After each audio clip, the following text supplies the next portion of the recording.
Hello everyone, welcome back to this channel पढ़ाकू लोग.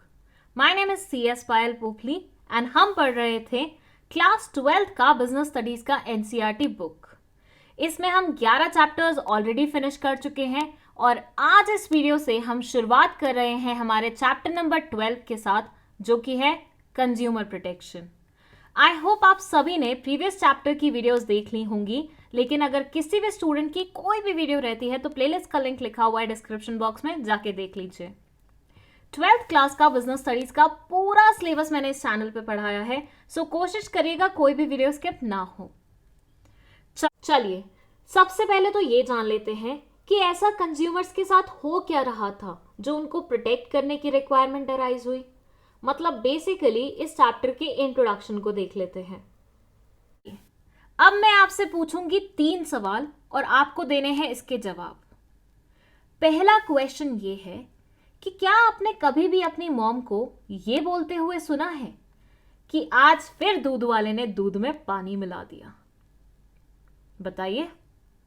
Second question आपके लिए ये है कि क्या आपके साथ भी ऐसा कभी हुआ है कि रेलवे स्टेशन पे जब आपने कोल्ड ड्रिंक खरीदी हो, 20 रुपए की कोल्ड ड्रिंक स्टॉल वाले ने 25 में बेची हो, और जब आपने उससे पूछा कि भाई एमआरपी तो 20 रुपए लिखा हुआ है, तुम 25 क्यों मांग रहे हो, और उसने बहुत ही शान से बोला हो, सर 5 रुपए ठंडा करने की कीमत है.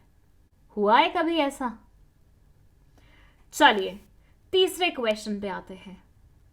क्या आपकी कॉलोनी में भी जो सब्जी वाला है वो वेट्स एंड मेजर्स का इस्तेमाल ना करके स्टोन्स का इस्तेमाल करता है सब्जियों को तोलने के लिए? सोचिए, इन तीनों ही सवालों के बारे में अच्छे से सोचिए. क्या कभी भी आपके साथ ऐसे इंस्टेंसेस हुए हैं? इफ यस, कंग्रेचुलेशंस, आपको ठगा गया है. आप जैसे ग्राहकों के लिए ही कंज्यूमर प्रोटेक्शन की कॉन्सेप्ट आई थी. देखिए, जनरली क्या एक्सपेक्ट किया जाता है कि जो भी चीज हम खरीद रहे हैं वो ओरिजिनल होगी, वो मिलावट के बिना होगी. लेकिन जब कोई इंसान मिलावट करके आपको सामान बेच रहा हो, वो आपका कंज्यूमर राइट का एक्सप्लॉयटेशन कर रहा है, वो आपको लूट रहा है. जब आपको 20 रुपए एमआरपी लिखी हुई चीज 25 रुपए में बेची जाए, अगेन आपको लूटा जा रहा है. जब आपको वेट्स के नाम पे स्टोन से तोल के कोई सब्जी बेची जाए, यहां भी आपको लूटा जा रहा है. बस इसी लूट से बचाने के लिए कंज्यूमर प्रोटेक्शन की कॉन्सेप्ट आई.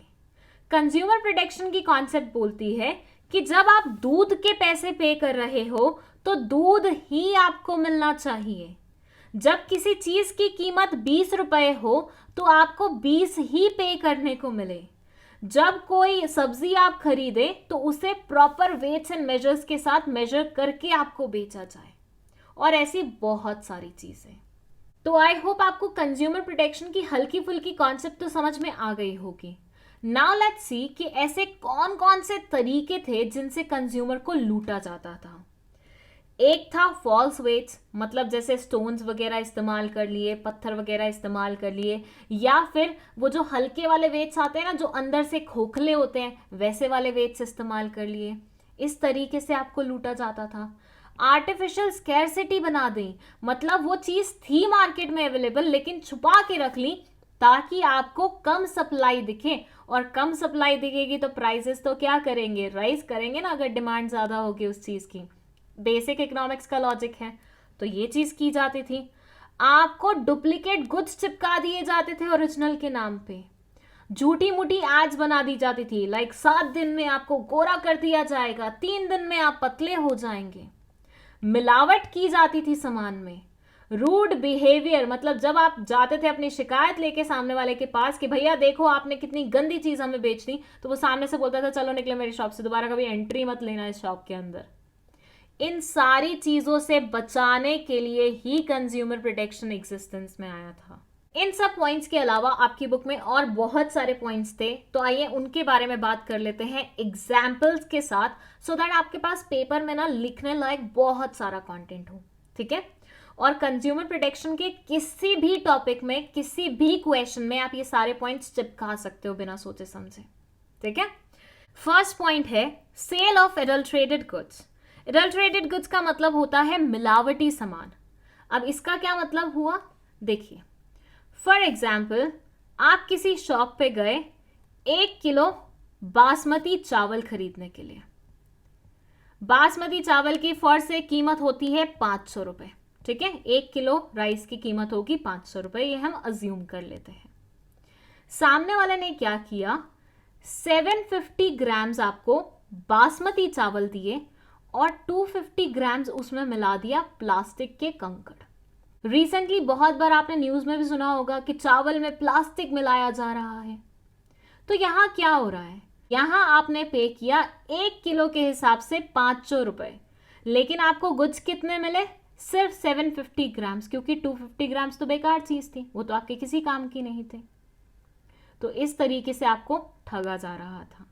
इसमें हम दूध का भी एग्जाम्पल ले सकते हैं कि भैया 1 लीटर दूध खरीदा, लेकिन उसमें 250 मिलीलीटर्स तो क्या था, पानी एडेड था। तो इस तरीके से मिलावटी सामान बेच के कंज्यूमर्स को ठगा जाया करता था। सेकेंड है sale of counterfeit goods such as selling a product of lesser value than the real product.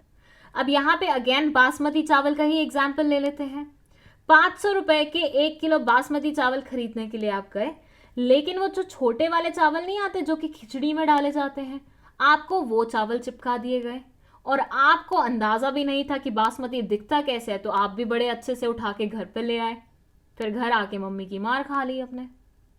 तो ये भी एक तरीका है जिससे कंज्यूमर्स को ठगा जाता है। थर्ड है sale of substandard goods such as sale of products that do not meet the prescribed quality standards. आप किसी दुकान पे चार्जर खरीदने गए और आपने पे किया 200 रुपया उस चार्जर के लिए, और सामने वाले ने आपको चाइना वाले चार्जर जो कि 20-20 रुपए में नहीं आते वो बेच दिए। तो यहाँ पे क्वालिटी मीट नहीं की जो आपको चाहिए थी, जबकि पैसे आपसे बढ़िया क्वालिटी वाली चीज के लिए ली। नेक्स्ट है सेल ऑफ डुप्लीकेट गुड्स। मतलब आप तो खरीदने गए थे नाइकी की टी शर्ट या फिर प्यूमा की टी शर्ट या एडिडास की टी शर्ट, लेकिन आपको चिपका दी गई उल्टे साइन वाली नाइकी की टी शर्ट, एडिडास के नाम पे एडिडियास की टी शर्ट। ये क्या हो रहा है आपके साथ, ओरिजिनल बोल के आपको डुप्लीकेट गुड्स चिपकाए जा रहे हैं। मतलब यहाँ पे तो आप प्रॉपर कर रहे हो, लेकिन जो आपको प्रोडक्ट मिल रहा है वो ओरिजिनल नहीं था। ये आजकल ऑनलाइन सेलिंग है ना, उसमें बहुत होता है। आप मस्त बढ़िया बढ़िया 20,000 30,000 के शूज खरीदते हैं, लेकिन जब घर पे वो शूज आते हैं तो आपको पता लगता है अरे ये तो फर्स्ट कॉपी है, अरे ये तो सेकंड कॉपी है, अरे ये तो डुप्लीकेट है। Use of malfunctioning weights and measures that can lead to underweight of products. मतलब जैसे वेट ऐसे दिखता है फॉर से 1 kg वाला, अब ये पूरा का पूरा क्या होता है, आयरन का होता है, लेकिन अंदर से इसको खोखला करा देते हैं। तो उससे क्या होता है, एक्चुअल वेट 750 का होता है, लेकिन लिखा क्या होता है इसके ऊपर 1 kg। ये भी एक तरीका है कस्टमर को लूटने का। मतलब पूरे पैसे लिए जाएं 1 किलो के, लेकिन सामान आपको मिले सिर्फ 750 ग्राम्स।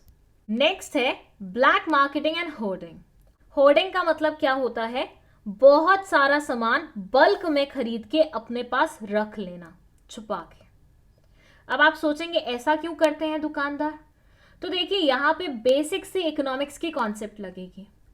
ऐसे मानिए जब किसी चीज की डिमांड ज्यादा होती है और उसकी सप्लाई कम होती है, तो उसके प्राइसेस क्या हो जाते हैं, राइज कर जाते हैं। इतना लॉजिक तो आपको पता ही होगा। अब ऐसे मानिए किसी चीज की डिमांड ज्यादा थी, उसकी सप्लाई भी नॉर्मल थी, तो वो नॉर्मल प्राइस में जाएगी। तो लोग क्या करते हैं, आर्टिफिशियल स्कैर्सिटी कर देते हैं।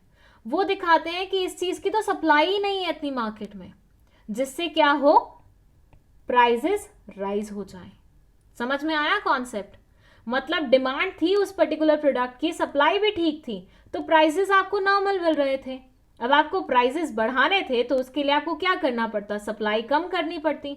अब सप्लाई तो कम नॉर्मली हो नहीं सकती, तो आपने क्या किया, जितनी भी सप्लाई थी मार्केट में वो उठा के अपने पास रख ली और लोगों को दिखाया कि सप्लाई तो है ही नहीं। इसको बोलते हैं आर्टिफिशियल स्कैरसिटी, मतलब एक्चुअली में स्कैरसिटी नहीं थी बट आपने वो क्रिएट कर दी, जिससे प्राइसेस राइज कर जाएंगे और कंज्यूमर को ज्यादा पे करना पड़ेगा। ये कोविड के टाइम पे बहुत हुआ था।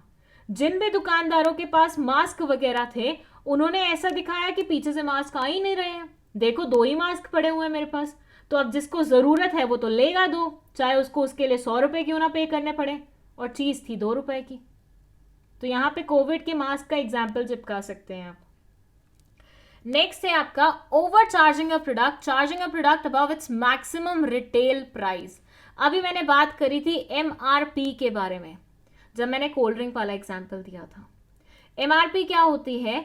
गवर्नमेंट की तरफ से नोटिफिकेशन आता है कि हर एक प्रोडक्ट का एक मैक्सिमम प्राइस होगा, मैक्सिमम रिटेल प्राइस होगा, जिसके बियॉन्ड आप उसे नहीं बेच सकते हैं, क्योंकि ये क्या है? मैक्सिमम रिटेल प्राइस है, मतलब इसके बियॉन्ड आप किसी भी प्रोडक्ट को नहीं बेच सकते। तो अगर एमआरपी लिखी हुई है 10 रुपए की, तो 10 रुपए में ही बेचनी चाहिए आपको वो चीज, उसके ऊपर आप कुछ भी चार्ज करेंगे तो वो गलत माना जाएगा। बट लोग करते हैं, जैसे मैंने आपको कोल्ड ड्रिंक का एग्जाम्पल दिया, सर ठंडे करने की हमने कीमत ले ली, तो भाई ये तो गलत बात है ना, एमआरपी लिखी हुई है। और दूसरा बेसिक लॉजिक यार, कोल्ड ड्रिंक तो कोल्ड ही मिलती है ना, वो तो कोल्ड ही ड्रिंक की जाती है, तो वो तो बेसिक नेचर है उसका कि आपको ठंडी करनी ही पड़ेगी। नेक्स्ट है सप्लाई ऑफ डिफेक्टिव गुड्स।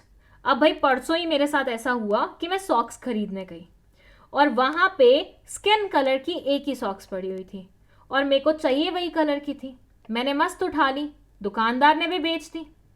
जब मैंने उसको उठा के ऑलमोस्ट परचेज करने के बाद पैसे पे कर दिए और फिर देखा वो तो कटी हुई थी, और ये बात दुकानदार को पहले से पता थी, लेकिन फिर भी उसने मुझे वो चिपका दी। थोड़ी बहुत बहस भी हो गई मेरी उसके साथ, बट यहां क्या हुआ, सामान गंदी क्वालिटी का था, डिफेक्टिव था, खराब था, फिर भी आपने बेच दिया। कपड़ों के मामले में अक्सर ऐसा किया जाता है दुकानदारों द्वारा, मतलब उनको ऐसा लगता है अरे पूरा पूरा थान तो ये कहाँ ही खोल के देखेंगे, चलो चिपका दो इनको। रफू की हुई टी शर्ट्स बेच देते हैं कभी कभी वो आपको। तो ये भी एक गलत तरीका है जिससे कंज्यूमर को ठगा जाता है। नेक्स्ट है एडवर्टीजमेंट्स दैट आर मिसलीडिंग। अब इसके लिए तो बेस्ट एग्जाम्पल वही है कि 7 दिन में ये क्रीम आपको चकाचक गोरा कर देगी। कभी हुआ है क्या कोई इंसान 7 दिन में गोरा वो क्रीम लगा के? कभी नहीं। अब उन्होंने नाम ही बदल दिया, उन्होंने बोला ग्लो ला देगी आपके फेस पे। गोरा तो छोड़ो, नहीं हो पाएगा हमसे, इतने सालों से हम ट्राई कर रहे हैं, लेकिन ग्लो पक्का आ जाएगा आपकी स्किन पे। तो ऐसी एड्स क्या होती हैं? मिसलीडिंग होती हैं। नेक्स्ट है supply of inferior services, quality of service less than the condition agreed. मतलब आप बाल कटवाने गए और उसमें आपको प्रॉमिस किया गया कि बाल भी काटेंगे, ब्लो ड्राई भी करेंगे, ये भी करेंगे, शैम्पू भी करेंगे, लेकिन जब आप एक्चुअली बैठे वहां पे करवाने के लिए तो हेयर कट करके आपको घर भेज दिया। तो यहाँ क्या हुआ, सर्विसेज जितनी आपने एक्सपेक्ट की थी या तो उसमें शॉर्टेज थी, या सर्विसेज जो आप क्वालिटी की एक्सपेक्ट कर रहे थे वो वैसी आपको मिली नहीं, इंफीरियर क्वालिटी की आपको सर्विसेज मिली। मतलब आपको बॉबी कट प्रॉमिस करके कुछ भी अंजू पंजू वाला कटोरा कट कर दिया गया। सो ये सारे तरीके हैं जिनसे कंज्यूमर्स को एक्सप्लॉइट किया जाता है। अब देखिए यहाँ पे मैं चाहती तो बस पॉइंट्स आपके सामने रीड कर देती, एग्जाम्पल्स नहीं भी देती, बट एग्जाम्पल्स देने का मेन रीजन यही था कि पूरे चैप्टर में बहुत सारे ऐसे कॉन्सेप्ट्स हैं जिनमें ये एग्जाम्पल फिट हो सकता है। सो सारे एग्जाम्पल्स को अच्छे से याद रखिएगा। अब एक बेसिक सी कॉन्सेप्ट यहाँ पे लिखी हुई है, क्या है वो पढ़ लेते हैं। Earlier, the sellers used to exploit consumers a lot and it gave rise to need of consumer protection laws. पहले sellers बहुत ज़्यादा consumers को क्या करते थे? exploit करते थे। हमने देख ही लिए तरीके, कौन कौन से तरीकों से वो exploit करते थे, जिसकी वजह से ये पर्टिकुलर लॉ लाने की ज़रूरत हमें फील हुई। 2 कॉन्सेप्ट हैं छोटी छोटी। फर्स्ट है कैविट एम्प्टर, सेकेंड है कैविट वेंडेटर। पहले हमारे यहाँ पे कैविट एम्प्टर की कॉन्सेप्ट चलती थी, जिसमें ये होता था लेट द बायर बीवेयर, मतलब बायर को बीवेयर होने दो, सेलर को कोई वो नहीं है, सेलर तो जो चिपकाना चाहे चिपका सकता है। मार्केट में बायर को हमेशा सतर्क रहना चाहिए। लेकिन अब वो कॉन्सेप्ट चेंज होके हो गई है कैविट वेंडेटर विच सेज कि लेट द सेलर बीवेयर, क्योंकि अब तुमने कंज्यूमर को लूटा तो वो तुम्हें कंज्यूमर कोर्ट तक घसीट लेगा। फिर ये बोलते हैं consumer is said to be the king in the free market economy. आज की जो फ्री मार्केट इकोनॉमी है उसमें कंज्यूमर किंग है। वैसे एक्चुअल रियलिटी में नहीं है, बट बुक में लिखने में क्या चाहता है। बट हाँ, कंज्यूमर किंग माना गया है, इस वजह से उसको कंज्यूमर के राइट्स भी मिले हैं इस एक्ट के चलते हुए, जिसका नाम है consumer protection act 2019. Then it says consumer protection refers to protecting the interest of consumers. Finally आपको यहाँ पे consumer protection का मतलब पता चल गया है, which says कि कंज्यूमर के इंटरेस्ट को प्रोटेक्ट करना कंज्यूमर प्रोटेक्शन कहलाया जाता है. चलिए, कॉन्सेप्ट को समझने के बाद अब हम समझते हैं कि कंज्यूमर प्रोटेक्शन एक्ट आने से क्या फर्क पड़ा, मतलब बिजनेसमैन को या फिर कंज्यूमर्स को क्या मदद मिलेगी इससे, इनके लिए क्यों इंपॉर्टेंट है ये पर्टिकुलर एक्ट. तो जान लेते हैं हम इंपॉर्टेंस ऑफ कंज्यूमर प्रोटेक्शन. देखिए, यहाँ इंपॉर्टेंस के पॉइंट्स लिखे हैं. पहले लिखे हैं कंज्यूमर के पर्सपेक्टिव से और दूसरे लिखे हैं बिजनेसमैन के पर्सपेक्टिव से. और जैसे कि आप देख ही सकते हैं इसमें सिर्फ 3 पॉइंट्स हैं, वेरस यहाँ पे पूरे डबल 6 पॉइंट्स लिखे हुए हैं. तो मतलब जितना ये कॉन्सेप्ट कंज्यूमर्स को मदद करती है उससे कहीं ज़्यादा ये बिजनेसमैन की गुडविल इंक्रीज करने में मदद करती है. चलिए फिर एक एक करके सारे पॉइंट समझ लेते हैं. पहले हम इन पॉइंट्स के बारे में बात करेंगे, ठीक है. तो कंज्यूमर्स के पॉइंट ऑफ व्यू से जो पहला पॉइंट है वो है कंज्यूमर इग्नोरेंस. अब इसको समझने के लिए लेंगे हम छोटा सा एग्जाम्पल.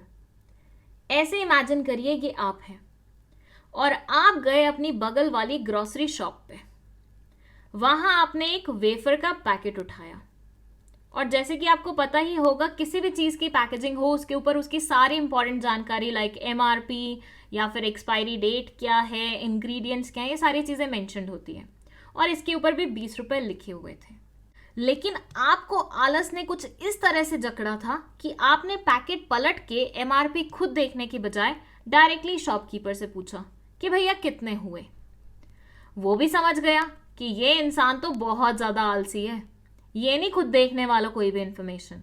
उसने भी मज़े मज़े में 25 रुपये बोल दिए और आप ऐसे नालायक कि 25 रुपये उसे पेटीएम करके घर वापस आ गए और रास्ते में वेफर खोल के पैकेट एंजॉय कर रहे हो. ना आपने देखा कि उसने 5 रुपए आपसे एक्स्ट्रा चार्ज कर लिए हैं, बल्कि एक्सपायर्ड माल भी आपको पकड़ा दिया था और आप वही खा रहे जिसको खाने के बाद हो सकता था आपको बदहजमी. बताओ अब यहाँ पे किसकी गलती मानोगे आप? क्या यहाँ पे शॉपकीपर की गलती है? बिल्कुल है. लेकिन डोंट यू थिंक यहाँ पे आपकी उससे ज्यादा गलती है? बिल्कुल है.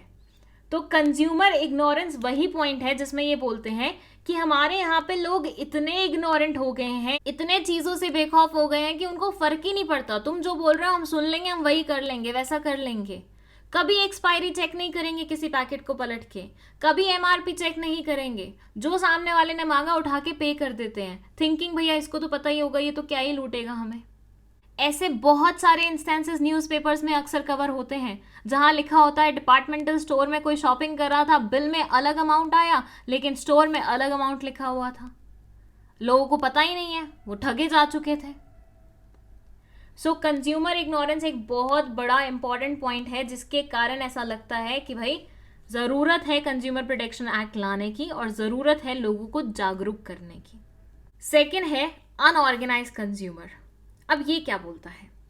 देखिए, देखा जाए तो हर इंसान ही कंज्यूमर है. मतलब कोई भी इंसान ले लो, वो कोई ना कोई चीज़ तो कंज्यूम करता होगा. That makes him a consumer, right? अब हर इंसान जब कंज्यूमर है तो ऐसी पॉसिबिलिटी है कि हर इंसान ठगा भी जा सकता है और माइट भी हो सकता है हर इंसान ठगा भी गया हो. और ठगने के बाद जब उसको रियलाइज हो भी गया हो ना, तो उसे ऐसा लगता होगा कि यार मैं अकेला इंसान क्या ही कर लूंगा. मतलब देखा जाए तो आपको आपके राइट्स के बारे में पता है, आपको अपनी हर एक चीज के बारे में पता है, आपको ये भी पता है कि आपको ठग लिया गया है. लेकिन हम अक्सर ये बोल के चुप हो जाते हैं कि यार अकेला इंसान किस किस से लड़ लेगा, कहाँ से लॉयर्स की महंगी फीस के पैसे इकट्ठे करेगा, क्या मतलब बनता है. तो छोड़ो, कोई बात नहीं, माफ किया, नेक्स्ट टाइम से थोड़े जागरूक रहेंगे. लेकिन नेक्स्ट टाइम फिर से वही चीज होती है. अब ये साइकिल बन जाती है. And what do you think ये साइकिल बनने का रीजन क्या है? सिंपल सा रीजन ये है कि कंज्यूमर्स ऑर्गेनाइज नहीं है. अगर ये मिलके एक प्रॉपर ऑर्गेनाइजेशन फॉर्म कर लें सारे के सारे कंज्यूमर्स, तो इनको कभी नहीं लगेगा कि भाई मैं अकेला हूं या मेरे साथ गलत हुआ है. एक इंसान के साथ गलत होगा, उनको लगेगा पूरे ग्रुप के साथ गलत हुआ है और वो पहुंच जाएंगे कोर्ट केस लड़ने के लिए. सो कंज्यूमर्स को ऑर्गेनाइज करना बहुत ज़्यादा ज़रूरी है। कंज्यूमर्स को ये एहसास दिलाना कि भाई तुम अकेले नहीं हो, पूरी दुनिया तुम्हारे साथ है, हर इंसान तुम्हारे साथ है। सो ये एहसास कंज्यूमर को होना बहुत ज़रूरी है, जिसके लिए उनको ऑर्गेनाइज्ड वे में लाना बहुत ज़रूरी है, जो कि अगेन कंज्यूमर प्रोटेक्शन एक्ट की वजह से हो पाता है। एंड नेक्स्ट है हमारा wide spread exploitation of consumers. अब ये तो मुझे ऐसा लगता है कि मुझे अच्छे से एक्सप्लेन करने की बिल्कुल भी ज़रूरत नहीं है, क्योंकि मैंने प्रीवियस वीडियो में इतने सारे आपको पॉइंट्स बताए थे जिससे कंज्यूमर्स को एक्सप्लॉयट किया जा सकता है। जैसे कि मिलावटी सामान बेच के, जैसे कि सस्ता सामान बेच के और पैसे अच्छे सामान के लेके, जैसे कि क्वालिटी इंफीरियर सप्लाई करके, जैसे कि सर्विसेज में शॉर्टेज करके या फिर इंफीरियर क्वालिटी की सर्विसेज देके। अब और ज़्यादा डिटेल में जानना चाहते हो तो प्रीवियस वीडियो देख लो, वहाँ एग्जाम्पल्स की मदद से मैंने बहुत अच्छे तरीके से समझाया था तुम्हें ये, ठीक है। तो ये 3 मेन वजहें हैं जिसकी वजह से कंज्यूमर प्रोटेक्शन की इंपॉर्टेंस इंसान को समझ में आती है, क्योंकि कंज्यूमर प्रोटेक्शन एक्ट इन 3 चीज़ों पे बहुत अच्छे से वर्क कर रहा है और करता भी है।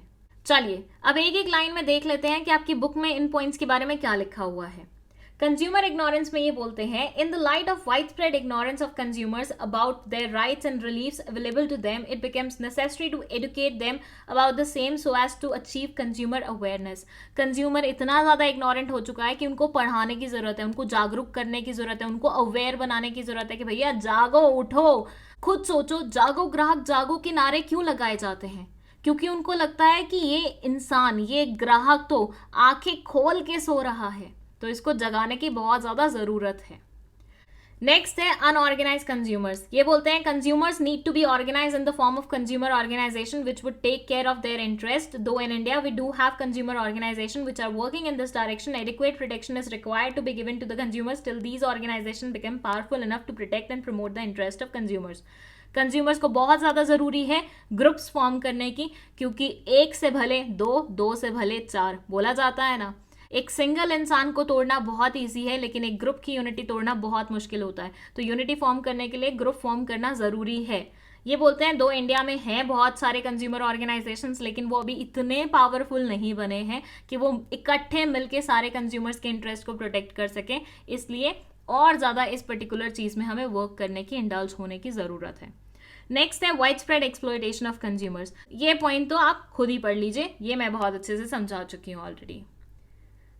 चलिए अब हम आ जाते हैं बिजनेस पॉइंट ऑफ व्यू से इसका इंपॉर्टेंस जानने में। फर्स्ट पॉइंट है long term interest of business, second है business uses society's resources, third है सोशल रिस्पॉन्सिबिलिटी, फोर्थ है मॉरल जस्टिफिकेशन, फिफ्थ है गवर्नमेंट इंटरवेंशन। स्टार्ट करेंगे हम इस पॉइंट से, long term interest of business. अब इसमें क्या बोलते हैं, इमेजिन करो ये तुम हो, ठीक है, और तुमने अभी नया नया ताज़ा ताज़ा अपना बिजनेस शुरू किया है। भैया गिरी से गिरी हालत में भी किसी भी बिजनेस में 10-15 लाख तो लग ही जाते हैं मिनिमम से मिनिमम, राइट। अब तुमने इतनी इन्वेस्टमेंट की है तो ऑब्वियसली तुम ग्राहकों को सिर्फ एक बार ही सामान बेच के विदा नहीं करना चाहते।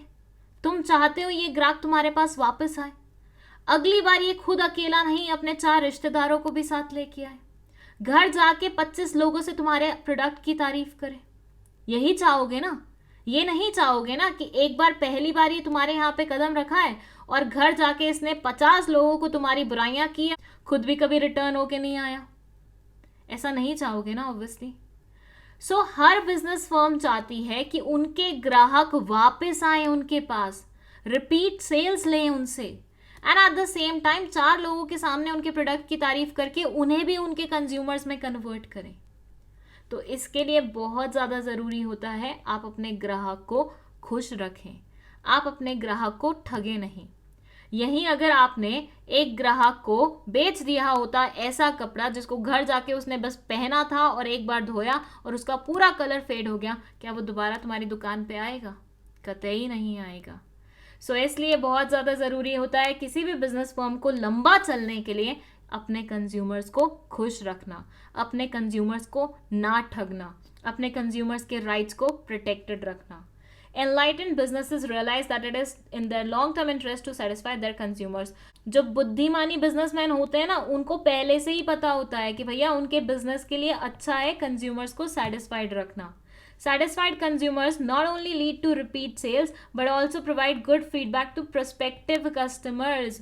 ये ना सिर्फ खुद repeat sales लेके आएंगे बल्कि इनका अच्छा feedback 4 और लोगों को आपके customers में convert करेगा.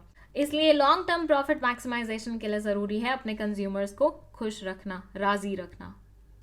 नेक्स्ट है बिजनेस यूजेस सोसाइटीज रिसोर्सेज. अब भाई देखो, बिजनेस कहाँ ऑपरेट करता है? सोसाइटी में ऑपरेट करता है.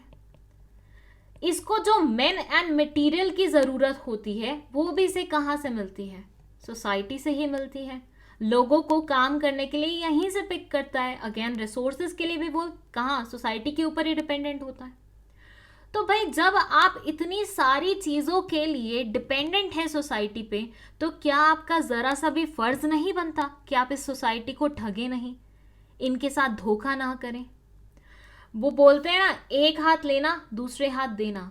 मतलब अगर आप किसी से एक चीज़ लेते हैं तो दूसरी तरफ आप उसे कोई ना कोई चीज़ रिटर्न में ज़रूर देते हैं. तभी तो प्रॉपर डील बैठती है, तभी तो प्रॉपर इक्वेशन बैठती है. अगर लेते रहोगे लेते रहोगे लेते रहोगे और बदले में कुछ दोगे नहीं, तो भाई तुम यहाँ पे क्या कर रहे हो? मतलब ही बन रहे हो. और आफ्टर अ सर्टेन टाइम हो सकता है सामने से भी तुम्हें कुछ भी मिलना बंद हो जाए. वो बोलते हैं ना, कभी भी सोसाइटी के साथ, एनवायरनमेंट के साथ इतना मत खेलो, क्योंकि जिस दिन वो तुम्हारे साथ खेलने पे आ गई तो तुम्हारे पास कुछ बचेगा नहीं. बस वही हाल है यहाँ पे. अगर बिजनेस सारे रिसोर्सेज सोसाइटी के इस्तेमाल कर रहा है तो उसका मॉरल ऑब्लिगेशन भी बनता है कि भाई वो सोसाइटी के लिए कुछ करे. और वो क्या कर सकता है? अच्छे गुड्स एंड सर्विसेज प्रोड्यूस कर सकता है और लोगों को ना ठगे ये कर सकता है. नेक्स्ट है सोशल रिस्पॉन्सिबिलिटी. देखो, सोशल रिस्पॉन्सिबिलिटी पहले तो वॉलंटरी हुआ करता था. वॉलंटरी बोले तो आप बिजनेस फर्म है, आपको लगता है कि आपने सोसाइटी से रिसोर्सेज लिए हैं तो अब आपको उनको रिटर्न में कुछ देना है तो आप दे दीजिए. लेकिन गवर्नमेंट ने क्या देखा कि भाई बिजनेस वाले तो बड़े बेशरम होते थे. वॉलंटरी करने पे वो कभी भी रिटर्न में कुछ देते ही नहीं थे सोसाइटी को. तो गवर्नमेंट ने बोला बस अब ये चीज़ मैं वॉलंटरी से मैंडेटरी कर देता हूँ. तो CSR की concept I, corporate social responsibility की कॉन्सेप्ट आई, जहां उन्होंने बोला कि जो बिजनेस फर्म्स अच्छा खासा कमा रहे हैं, जो बिजनेस फर्म्स अच्छा प्रॉस्परस हो रहे हैं, उनके ऊपर ये ऑब्लिगेशन है कि वो सोसाइटी को रिटर्न में कुछ दें. किसी भी वे में दे सकते हो. तुम गरीबों की मदद कर सकते हो, तुम हॉस्पिटल्स बना सकते हो जहाँ तुम फ्री सेवा दे रहे हो, तुम 10 काम और कर सकते हो. बस तुम्हें ये चीज़ करनी ज़रूर पड़ेगी क्योंकि तुम बहुत अच्छा परफॉर्म कर रहे हो. और क्यों कर पा रहे हो ये तुम बहुत अच्छा परफॉर्म? हमारी इस सोसाइटी में रह के ना, तो भैया बदले में कुछ देना बनता है तुम्हारा. तो अब तो बिजनेसेस की सोशल रिस्पॉन्सिबिलिटी की ऑब्लिगेशन भी बनती है. Plus at the same time, कभी आपने सोचा है कि बिजनेसेस चल किसकी वजह से रहे हैं? आंसर है कंज्यूमर्स की वजह से. अगर ये कंज्यूमर्स ही नहीं होंगे, क्या बिजनेसेस चलेंगे? बिल्कुल भी नहीं चल पाएंगे.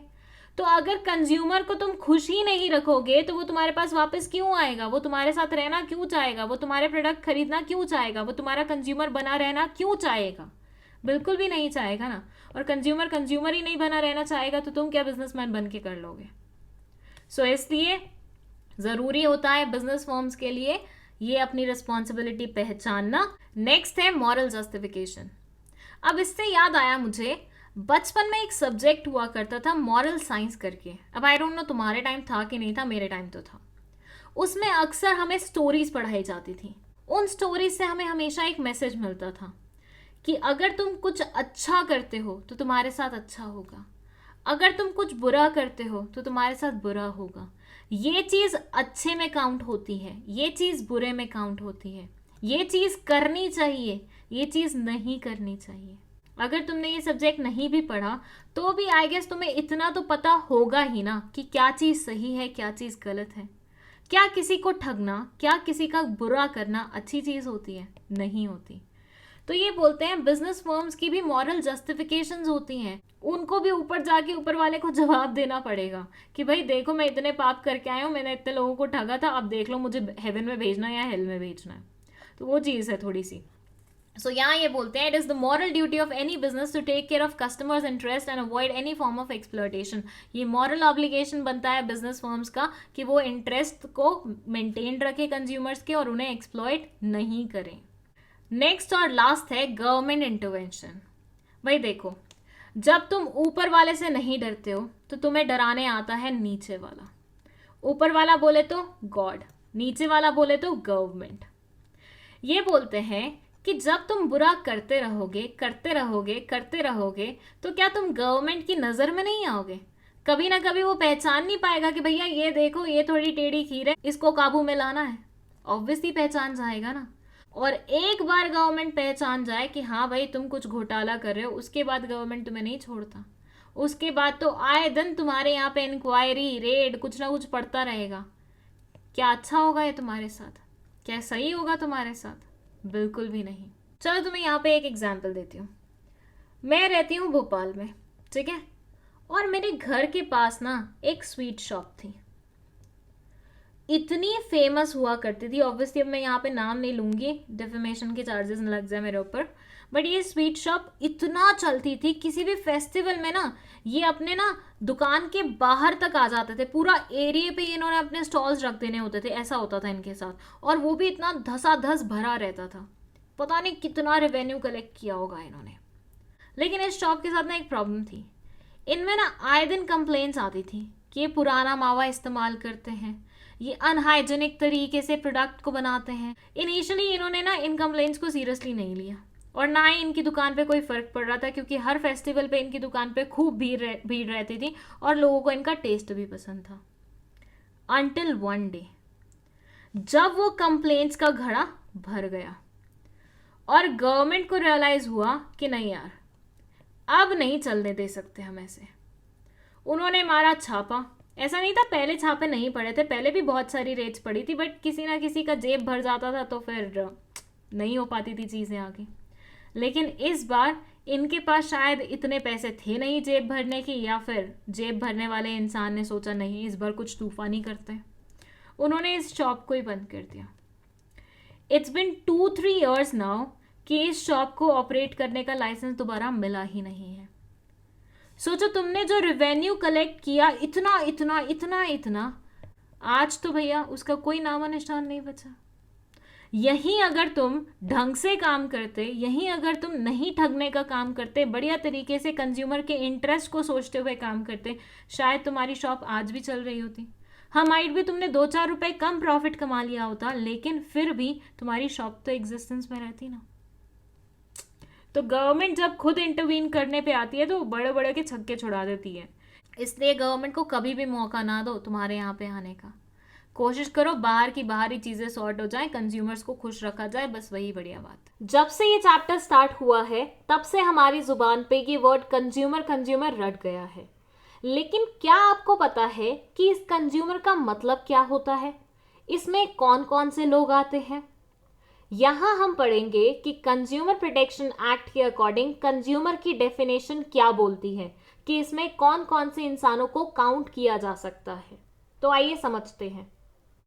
इस डेफिनेशन के अकॉर्डिंग जो फर्स्ट पॉइंट है वो एग्जैक्टली वही बात बोल रहा है जो थोड़ी देर पहले आपके दिमाग में थी, कि कंज्यूमर या तो वो इंसान है जो कि गुड्स को कंज्यूम कर रहा है, या फिर वो इंसान है जो कि सर्विसेज को अवेल कर रहा है।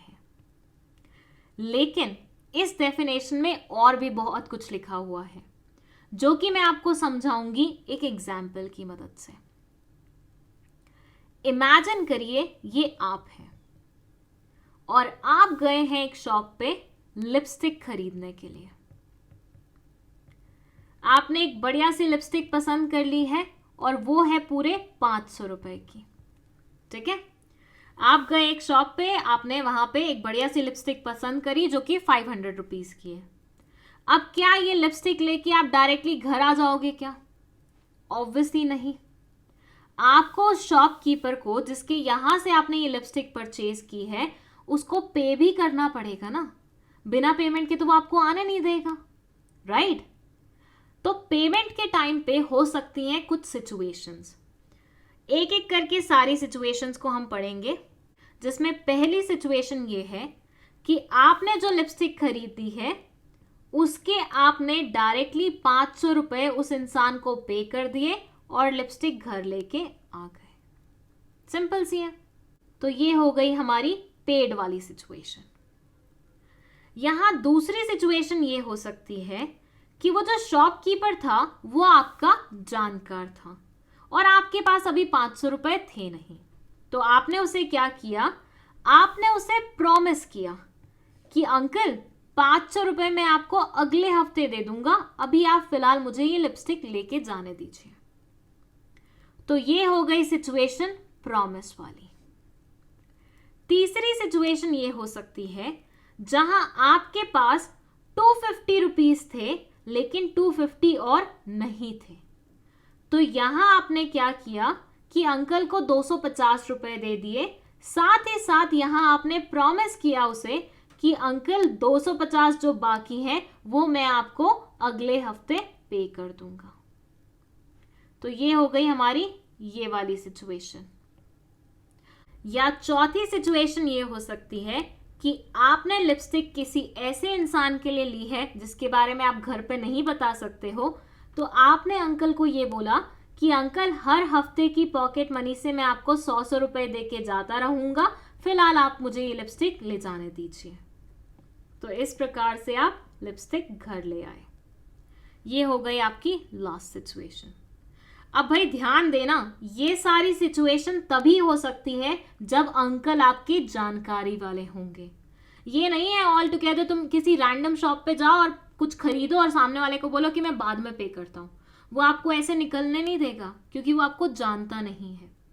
ये काम सिर्फ आप तभी कर सकते हो जब दुकानदार आपको जानता हो और उसे भरोसा हो कि इस इंसान को मैं उधारी पे सामान दे सकता हूं। 4 सिचुएशन में पहली सिचुएशन ये है जहां आप पूरी पेमेंट करके आ रहे हैं। मतलब ऑब्वियसली देखो ये बात तो क्लियर है कि कोई भी इंसान आपको फ्री फंड में सामान नहीं देगा। अगर आपको कंज्यूमर बनना है, गुड्स खरीदने हैं या सर्विसेज अवेल करनी है तो बदले में आपको कुछ कंसिडरेशन देना पड़ेगा, कुछ ना कुछ पेमेंट करनी पड़ेगी। कोई भी इंसान फ्री में आपको कुछ नहीं देगा। सिंपल सा लॉजिक। तो पहली सिचुएशन तो यही है कि पूरा का पूरा आप अमाउंट पे करके आ जाओ। दूसरी सिचुएशन ये है जहां पे आपने पैसे नहीं दिए हैं लेकिन आपने वहां पे सामने वाले इंसान को प्रॉमिस किया है कि आप नियर फ्यूचर में उसको पैसे दे जाएंगे। या तीसरे सिनेरियो में आपने उसे आधे पैसे दिए हैं और आधा प्रॉमिस दिया है कि भैया थोड़े दिन बाद आके जो बचा हुआ अमाउंट है वो मैं तुम्हें वापस दे जाऊंगा। और लास्ट सिचुएशन में ऐसा है कि आप डिफर्ड वे में पेमेंट करते हैं, मतलब आहिस्ता आहिस्ता आहिस्ता आराम से फ्यूचर में पेमेंट करते हैं। ठीक है। तो लास्टली कंज्यूमर कौन हुआ? कंज्यूमर वो इंसान हुआ जिसने गुड्स या फिर सर्विसेज ली हैं, उन्हें कंज्यूम किया है और बदले में कुछ कंसिडरेशन या तो पे किया है या प्रॉमिस किया है कि फ्यूचर में पे कर दूंगा। ये था आपका पहला point. Now let's move to second point, जो कि बोलता है it includes any user of such goods और beneficiary of services if such use is made with the approval of buyer. इसका क्या मतलब हुआ? चलिए सेम एग्जाम्पल ले लेते हैं। ये आप हैं और आप अभी लिपस्टिक खरीद के लाए हैं। ठीक है। आप तो बन ही गए पिछले वाले एग्जाम्पल में कंज्यूमर, लेकिन अब यहां पे आपकी वजह से कोई और भी कंज्यूमर बनने वाला है। कैसे? रुकिए बताती हूं। आप जब लिपस्टिक घर लेके आए तो आपके घर में थी आपकी छोटी बहन, और छोटी बहनें तो वैसे ही बड़ी तेज होती हैं। उसने जैसे ही आपके हाथ में कोई पैकेट देखा बस पकड़ लिया और पहचान लिया कि ये तो बढ़िया सी लिपस्टिक लाए हैं बड़े भैया या बड़ी दीदी। बस उसके बाद क्या था? पूरी शाम आपकी तारीफों के पुल उन्होंने ऐसे बांधे कि आप भी समझ गए कि ये लिपस्टिक तो आपको नसीब नहीं होने वाली है, ये तो आपको उन्हें पास ऑन करनी ही पड़ेगी। सो छोटी बहन ने बड़े प्यार से आपको बोला कि वो लिपस्टिक जो आप सुबह लाए हो ना, बहुत अच्छी है वो लिपस्टिक, क्या मैं उसे इस्तेमाल कर लूं? और आप भी बीइंग द एल्डर सिबलिंग मना नहीं कर पाए। आपने अपनी छोटी बहन को परमिशन दे दी कि हाँ वो लिपस्टिक तुम इस्तेमाल कर सकती हो। जैसे ही छोटी बहन ने वो लिपस्टिक इस्तेमाल करी, वो भी कंज्यूमर की डेफिनेशन में आ गई। ये पॉइंट यही बोल रहा है कि वो इंसान भी कंज्यूमर की डेफिनेशन में आ जाएगा जो कि गुड्स को इस्तेमाल करेगा बायर से अप्रूवल लेके। आप जब लिपस्टिक खरीद के आए, आप कौन थे? आप बायर थे। अगर आप उसे खुद इस्तेमाल कर लेते, आप कंज्यूमर बन जाते। आपकी छोटी बहन ने बहुत ही प्यार से आपसे पूछा, आपने अप्रूव कर दिया कि हाँ तुम इस्तेमाल कर लो। उसने जैसे इस्तेमाल किया, वो भी कंज्यूमर की डेफिनेशन में आ गई। नेक्स्ट पॉइंट है कि it applies to both offline and online transactions through electronic means or by teleshopping or direct selling or multi-level marketing। आप सब जानते हैं कि आज की डेट में ऑफलाइन शॉपिंग से ज्यादा लोग प्रेफर करते हैं ऑनलाइन शॉपिंग, राइट? तो ये बोल रहे हैं कि ये जितनी भी चीजें अभी तक हमने पढ़ी हैं, वो ऑनलाइन ट्रांजैक्शन आप कर रहे हो या फिर ऑफलाइन ट्रांजैक्शन आप कर रहे हो, हर जगह ही लागू होगी। आप ये नहीं बोल सकते कि आपने ऑनलाइन कोई चीज परचेज की है तो आप कंज्यूमर नहीं बनोगे। नहीं, आप तब भी कंज्यूमर बनोगे। डजेंट मैटर आपने सामान ऑनलाइन परचेज किया या ऑफलाइन परचेज किया है। डजेंट मैटर आपने सर्विसेज ऑनलाइन ली है या ऑफलाइन ली है। कंज्यूमर की डेफिनेशन में तो आप आओगे ही आओगे। लास्ट है, any person who obtains goods or avail services for resale or commercial purpose is not treated as a consumer and is outside the scope of Consumer Protection Act। इसका क्या मतलब हुआ?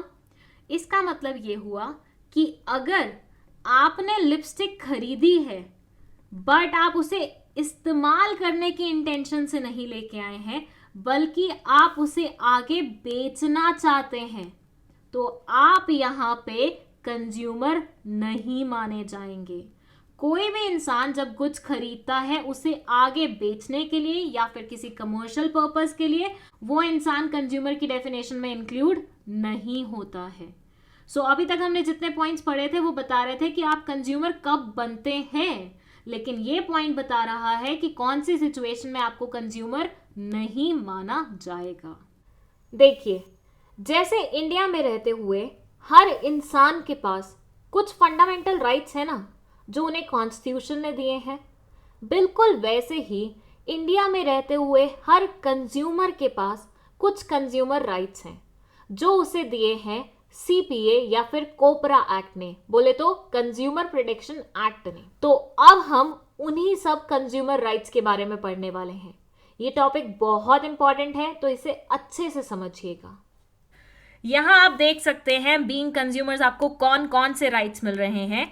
फर्स्ट है इसमें right to safety, right to be informed, right to be assured, right to be heard, right to seek redressal, right to consumer education. समझना हम शुरू करेंगे इस पॉइंट के साथ, एंड एज यूजुअल जैसे मैं एग्जाम्पल्स की मदद से समझाती हूं, आज भी वैसे ही रहेगा। राइट टू सेफ्टी में इमेजिन करिए ये है आप, और आप गए हैं एक पर्टिकुलर शॉप पे कुछ इलेक्ट्रिकल आइटम खरीदने। अब हुआ ये कि ये शॉप थी आपके किसी जान पहचान वाले की, तो आपने सोचा क्या ही यहाँ पे प्रोडक्ट की टेस्टिंग करा के घर जाना है, डायरेक्टली परचेज करते हैं, घर चले जाएंगे, चला के देख लेंगे, कुछ 19-20 हुआ तो वापस कर जाएंगे, अंकल मना भी नहीं करेंगे। तो आपने प्रोडक्ट खरीदा और पहुंच गए अपने घर। घर जाके जब बहुत ही एक्साइटेड होके आपने वो प्रोडक्ट चलाया तो कुछ ऐसा नजारा देखने को मिला। समझ रहे हैं ना यहाँ आपके साथ क्या हो रहा है? यहाँ आपको लग रहा है शॉक, और वो भी कोई छोटा मोटा नहीं, इतना बुरे वाला कि आपको डायरेक्टली हॉस्पिटलाइज करना पड़ा। समझिए यहाँ पे आपके साथ हुआ क्या है।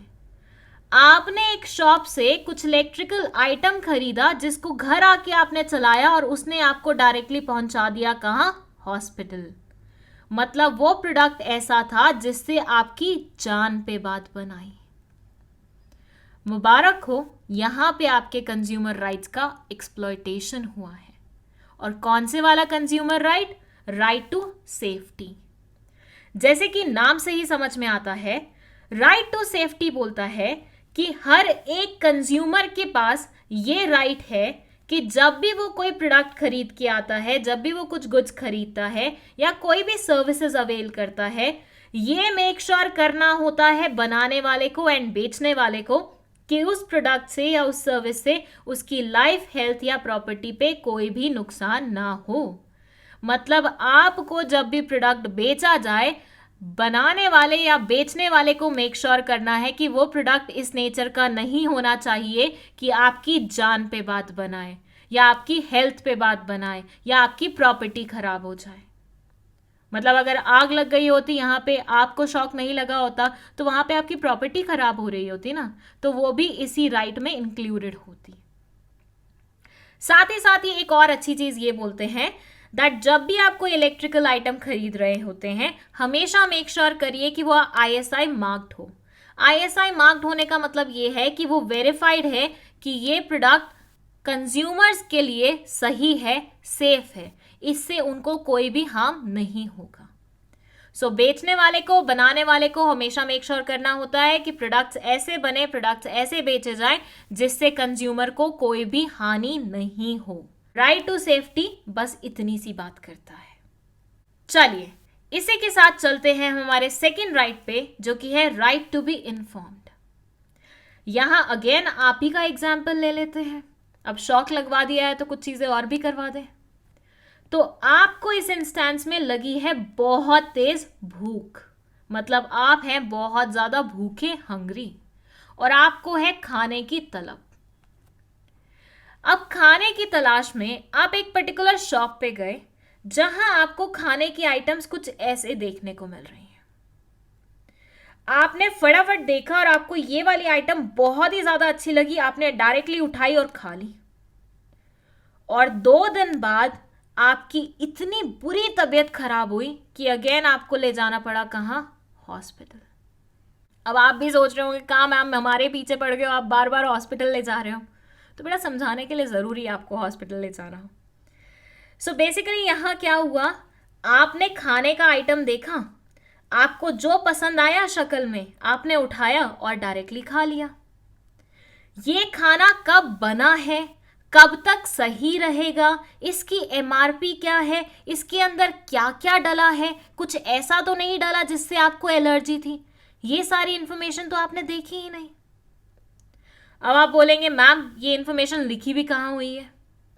तो बेटा वही तो बात है, ये consumer right to be informed बोलता है कि जब भी कोई प्रोडक्ट बनता है तो मैन्युफैक्चरर की ये ऑब्लिगेशन बनती है कि वो उस प्रोडक्ट पे लेबल चिपकाएं जिसपे वो उस चीज के रिगार्डिंग, उस प्रोडक्ट के रिगार्डिंग सारी इंफॉर्मेशन क्लियरली मेंशन करें।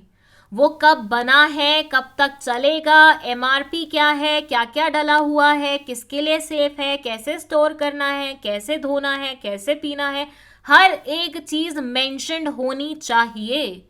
कंज्यूमर का राइट बनता है प्रोडक्ट के बारे में उसको पूरी नॉलेज होनी चाहिए, और ये ऑब्लिगेशन है मैन्युफैक्चरर के ऊपर कि वो ये सारी इंफॉर्मेशन कंज्यूमर को प्रोवाइड करे। यहाँ एक चीज समझने लायक और है कि ये जितने भी कंज्यूमर राइट्स हैं ना, ये कंज्यूमर्स को एज राइट्स मिले हैं, लेकिन बनाने वाले और बेचने वाले के लिए ये ऑब्लिगेटरी चीजें हैं। मतलब उनके ऊपर ऑब्लिगेशन है, उनको पूरा करना पड़ेगा, उनकी ड्यूटीज बनती हैं ये। सो राइट टू इन्फॉर्म बोलता है the consumer has a right to have complete information about the product he intends to buy। जो भी कंज्यूमर प्रोडक्ट खरीदने के बारे में सोच रहा है उसके बारे में कंप्लीट इंफॉर्मेशन उसके पास होनी चाहिए, जिसमें क्या क्या आ जाता है, इंग्रेडिएंट्स आ जाते हैं, डेट ऑफ मैन्युफैक्चरिंग आ जाती है, प्राइस आ जाता है, क्वांटिटी आ जाती है, डायरेक्शंस फॉर यूज आ जाता है, और साथ में यहाँ पे लिखा भी हुआ है कि ये लीगल फ्रेमवर्क के अंदर कवर्ड है। इंडिया में मैन्युफैक्चरर्स के ऊपर ये ऑब्लिगेशन है कि उन्हें ये सब चीज़ें करनी पड़ेंगी। आप ऐसे ही सामान नहीं बेच सकते हैं, क्योंकि हो सकता है ये सामान एक्सपायर्ड हो जाए बिफोर इसे कोई परचेज करके खा रहा हो, बट उस इंसान को भी नहीं पता होगा और बेचने वाले को भी नहीं पता होगा कि भैया ये तो एक्सपायर्ड हो चुका है। तो इसलिए ये सारी इंफॉर्मेशन बहुत ज़्यादा ज़रूरी होती हैं प्रोवाइड करना प्रोडक्ट्स के ऊपर, एज वेल एज सर्विसेज देने से पहले भी सर्विसेज में क्या क्या इंक्लूडेड होगा, कैसे होगा, क्या क्या चीज़ें इस्तेमाल होने वाली हैं, वो सारी चीज़ें क्लाइंट को, कस्टमर को पता होनी चाहिए। ये उसका हक बनता है। ठीक है, तो राइट टू बी इन्फॉर्म्ड क्या बोलता है कि कंज्यूमर का हक बनता है उसको प्रोडक्ट के बारे में, सर्विस के बारे में पूरी नॉलेज होनी चाहिए। चलिए, अब राइट टू बी अश्योर्ड में अगेन मैं आपका एग्जाम्पल लूंगी, लेकिन यहां मैं आपको हॉस्पिटल नहीं पहुंचाऊंगी, यहां मैं लेके जाऊंगी आपको शॉपिंग पे, तुम्हारे खुद के पैसे की, ठीक है। अब भाई तुम्हें चाहिए थी एक शर्ट और तुम चले गए एक पर्टिकुलर शॉप में शॉपिंग करने के लिए उस शर्ट के लिए। तुमने वहां जाके शॉपकीपर को बताया कि मुझे शर्ट चाहिए, अपनी रिक्वायरमेंट बता दी, कैसी कैसी चाहिए सब कुछ बता दिया। उसने तुम्हें एक आइटम दिखाई और बोला लो खरीद लो। तुमने एकदम से वियर्ड रिएक्शन दिया कि ये क्या बात हुई, 2-4 और तो दिखाइए, मतलब मैं पहली ही आइटम कैसे खरीद लूं। उसने बोला नहीं, हमारे यहां पे जो पहली शर्ट निकल जाती है इंसान को वही खरीदनी पड़ती है। आपको भी लगेगा क्या ही लॉजिक है यार इसकी बात में, क्या बोल रहा है ये, मतलब पहली शर्ट दिखाई और एक्सपेक्ट कर रहा है कि हम यही खरीद लें। पर वो तो आपके इतने बुरे वाला पीछे पड़ गया कि आपको डरा दिया बिल्कुल उसने कि खरीदेगा तो यही शर्ट खरीदेगा, दूसरी किसी दुकान पर चला मत जाइयो, यहीं पे फोड़ के रख दूंगा तुझे मैं।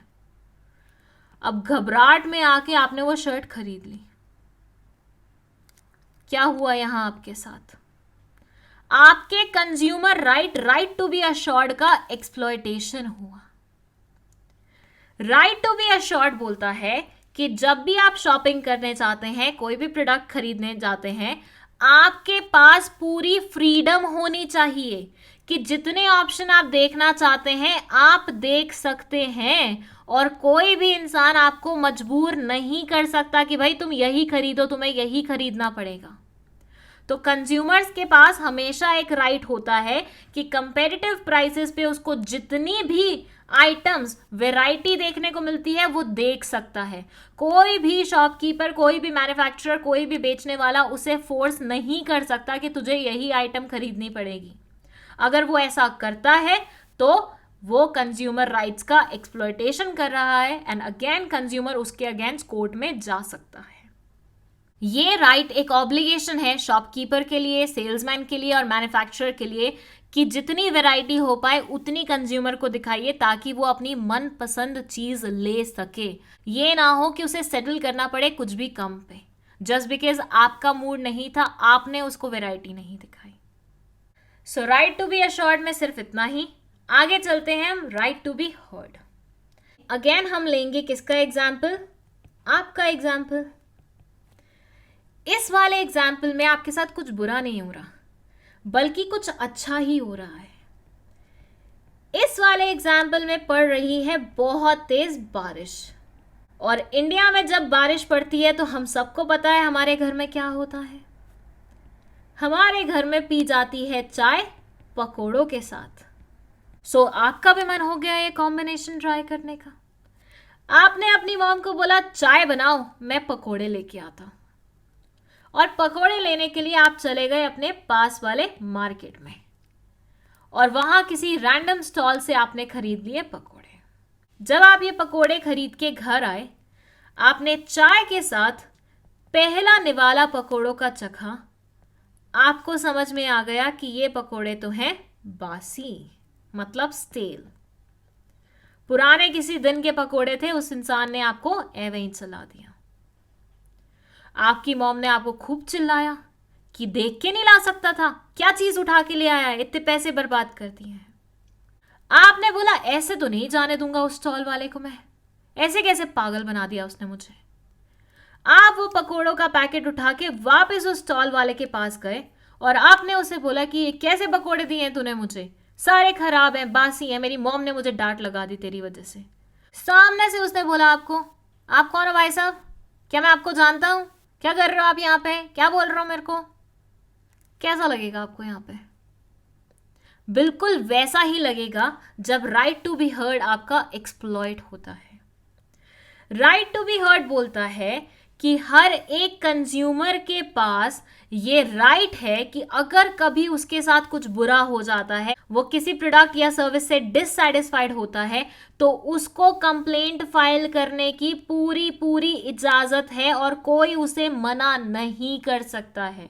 अगर किसी कंज्यूमर को किसी भी तरह की शिकायत है तो उसकी शिकायत सुनी जाएगी, उसकी शिकायत सुननी पड़ेगी। कोई भी इंसान उसे मना नहीं कर सकता कि नहीं तू जा यहाँ से, निकल, मेरे को नहीं सुनना है तेरी बात। नहीं, कंज्यूमर्स के पास ये राइट है कि वो अपनी बात रख सकते हैं अगर वो डिससैटिस्फाइड हैं प्रोडक्ट या फिर सर्विस से। और आज की डेट में बिजनेसमैन बहुत अच्छे तरीके से समझते हैं इस पर्टिकुलर चीज़ को, इसलिए बहुत सारे एनलाइटेंड जो बिजनेसमैन हैं उन्होंने तो अपने यहाँ पे consumer service and grievance cells भी सेटल करके रखे हुए हैं, बना के रखे हुए हैं कि भाई तुम्हें कोई कंप्लेंट है, आओ हमारे यहाँ पे बताओ तुम क्या कंप्लेंट है। देखना कभी जो तुम वेफर्स वगैरह खाते रहते हो ना, उसके पीछे भी लिखा होगा if you have any complaint call on this number. वो नंबर किसका होता है? वो उस कंपनी के consumer service and grievance cell का होता है, जो तुम्हारी कंप्लेंट को क्या करता है? एंटरटेन करता है। और ये नंबर क्यों प्रोवाइडेड होता है? ताकि आपको ये आश्वासन दिलाया जा सके कि जो मैन्युफैक्चरर है वो आपकी बात सुनने में इंटरेस्टेड होगा। अगर आपको लगता है कि आपने जितने पैसे लगाए हैं उसके प्रोडक्ट या सर्विस पे वो उतना अगर डिलीवर नहीं कर पाया है या उसमें कोई खराबी है तो आपकी बात सुनी जाएगी उस मैन्युफैक्चरर द्वारा, तभी वो नंबर प्रोवाइडेड होता है।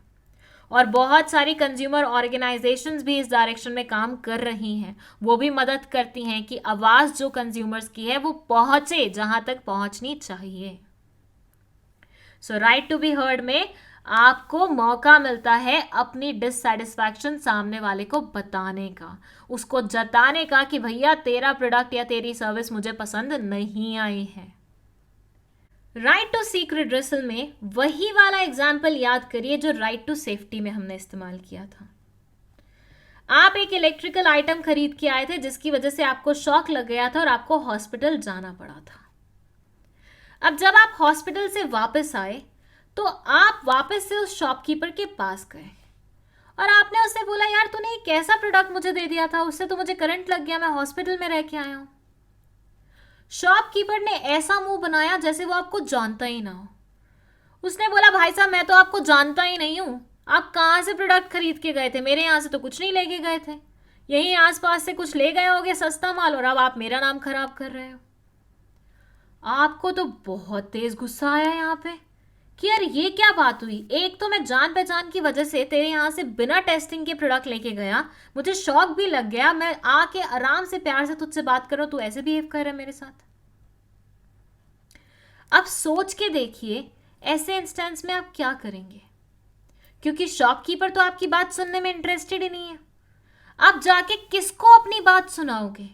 किसके सामने अपना रोना धोना करोगे? तो उसका आंसर छिपा हुआ है इस कंज्यूमर राइट में।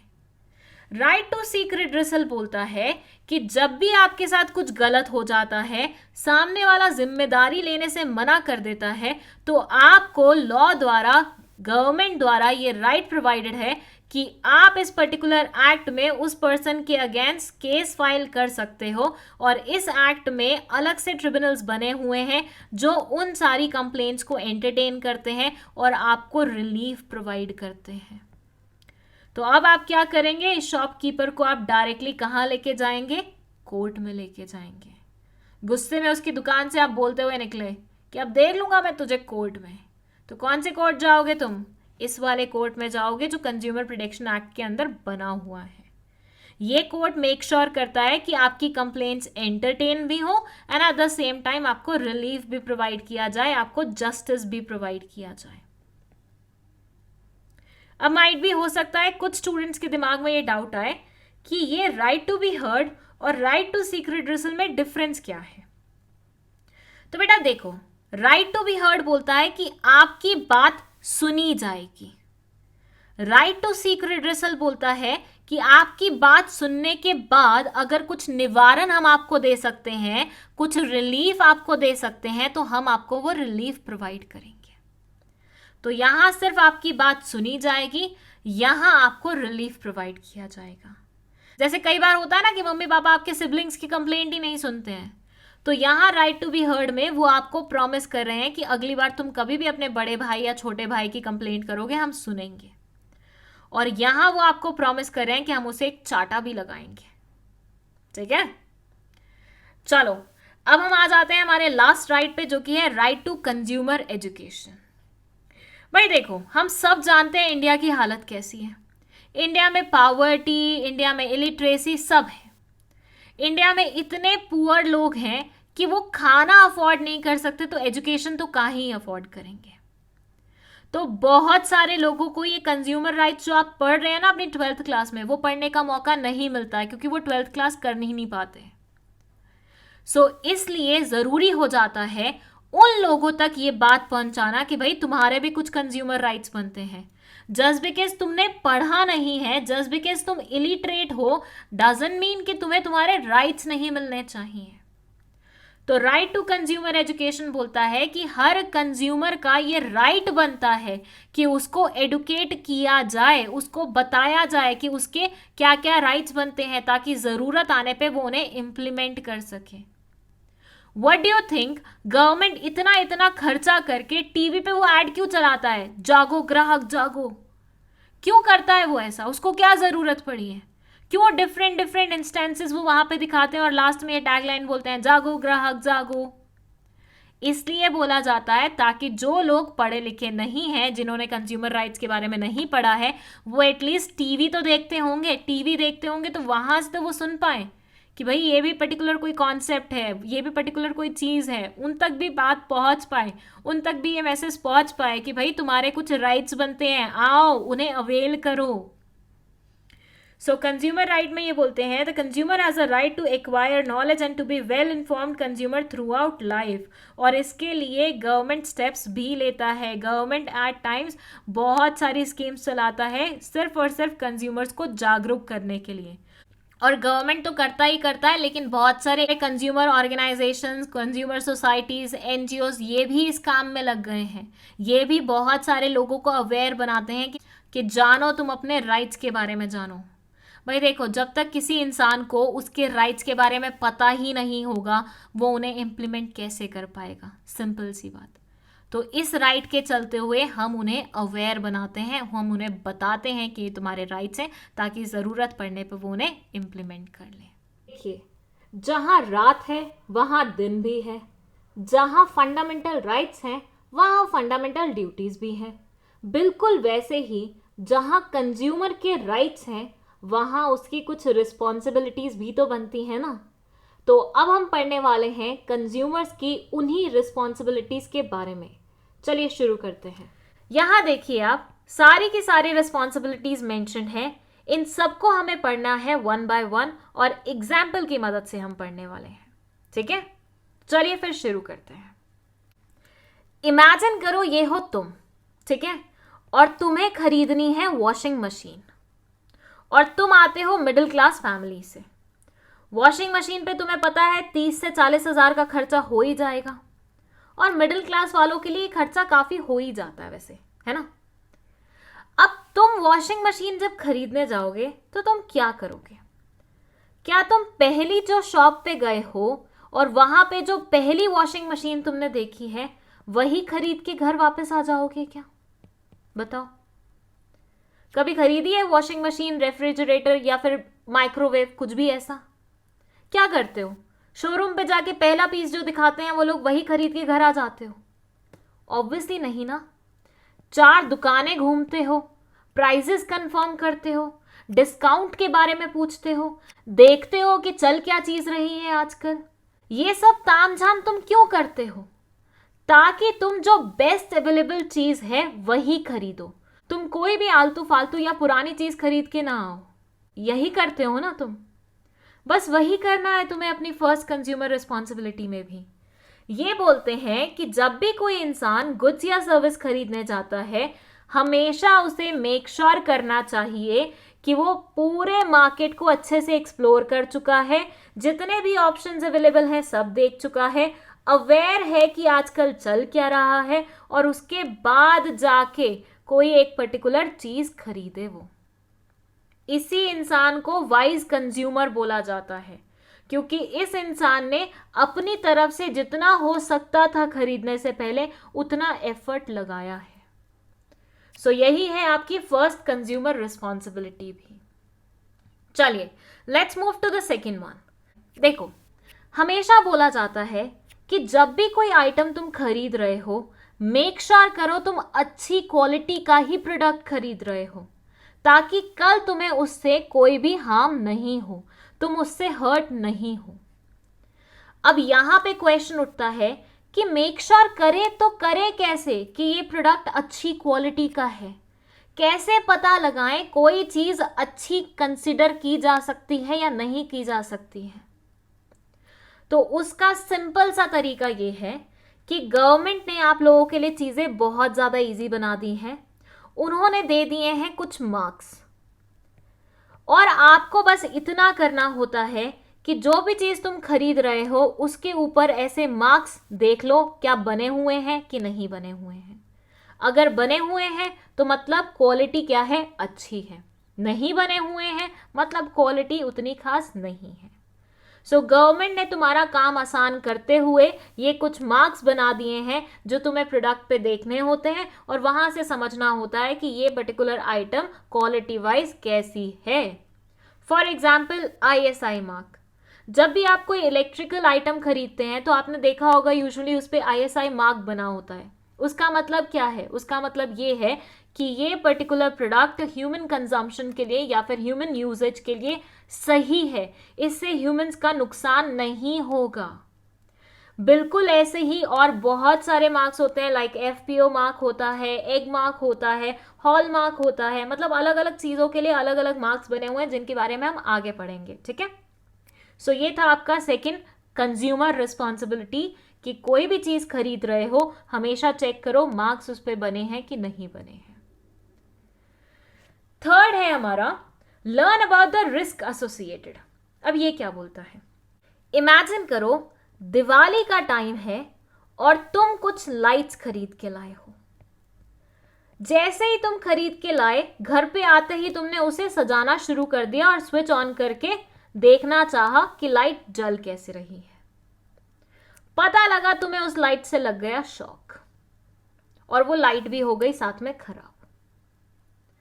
भाई तुम्हें पता ही नहीं लगा यहां पे कि तुम्हारे साथ हुआ क्या 2 मिनट के अंदर अंदर। इतनी महंगी लाइट जो तुम खरीद के लाए वो भी खराब हो गई, उसके साथ कॉम्प्लीमेंट्री तुम्हें शॉक भी लग गया। ये सब क्यों हुआ तुम्हारे साथ? ये सब इसलिए हुआ तुम्हारे साथ क्योंकि तुमने अपनी कंज्यूमर रिस्पॉन्सिबिलिटी अच्छे से नहीं निभाई। ये बोलते हैं कि जब भी आप कोई ऐसा प्रोडक्ट या सर्विस लेते हैं जो कि रिस्की हो सकता है, हमेशा चेक करो अगर उसके साथ कोई यूजर मैनुअल आया हो तो।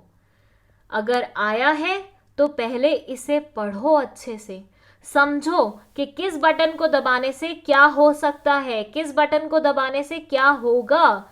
समझने के बाद उसे इस्तेमाल करो। ये नहीं कि मुंह उठा के कैसे भी तुमने इस्तेमाल कर दिया। अब ये जितनी भी बड़ी बड़ी चीजें हम लाते हैं, चाहे वो वॉशिंग मशीन हो, माइक्रोवेव हो, प्रेस हो, कुछ भी हो, हमेशा इनके साथ एक छोटी सी बुकलेट आती है ना, जो यूजुअली हम लोग ऐसे ही फेंक देते हैं। वो फेंकने के लिए नहीं होती है, वो आपके पढ़ने के लिए होती है।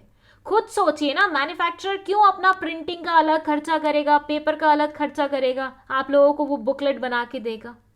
वो तो नहीं भी देता तो भी चल जाता ना, बट वो आपको इसलिए वो दे रहा है ताकि आप उसे पढ़ें, ताकि आप जान सकें कि प्रोडक्ट को इस्तेमाल कैसे करना है।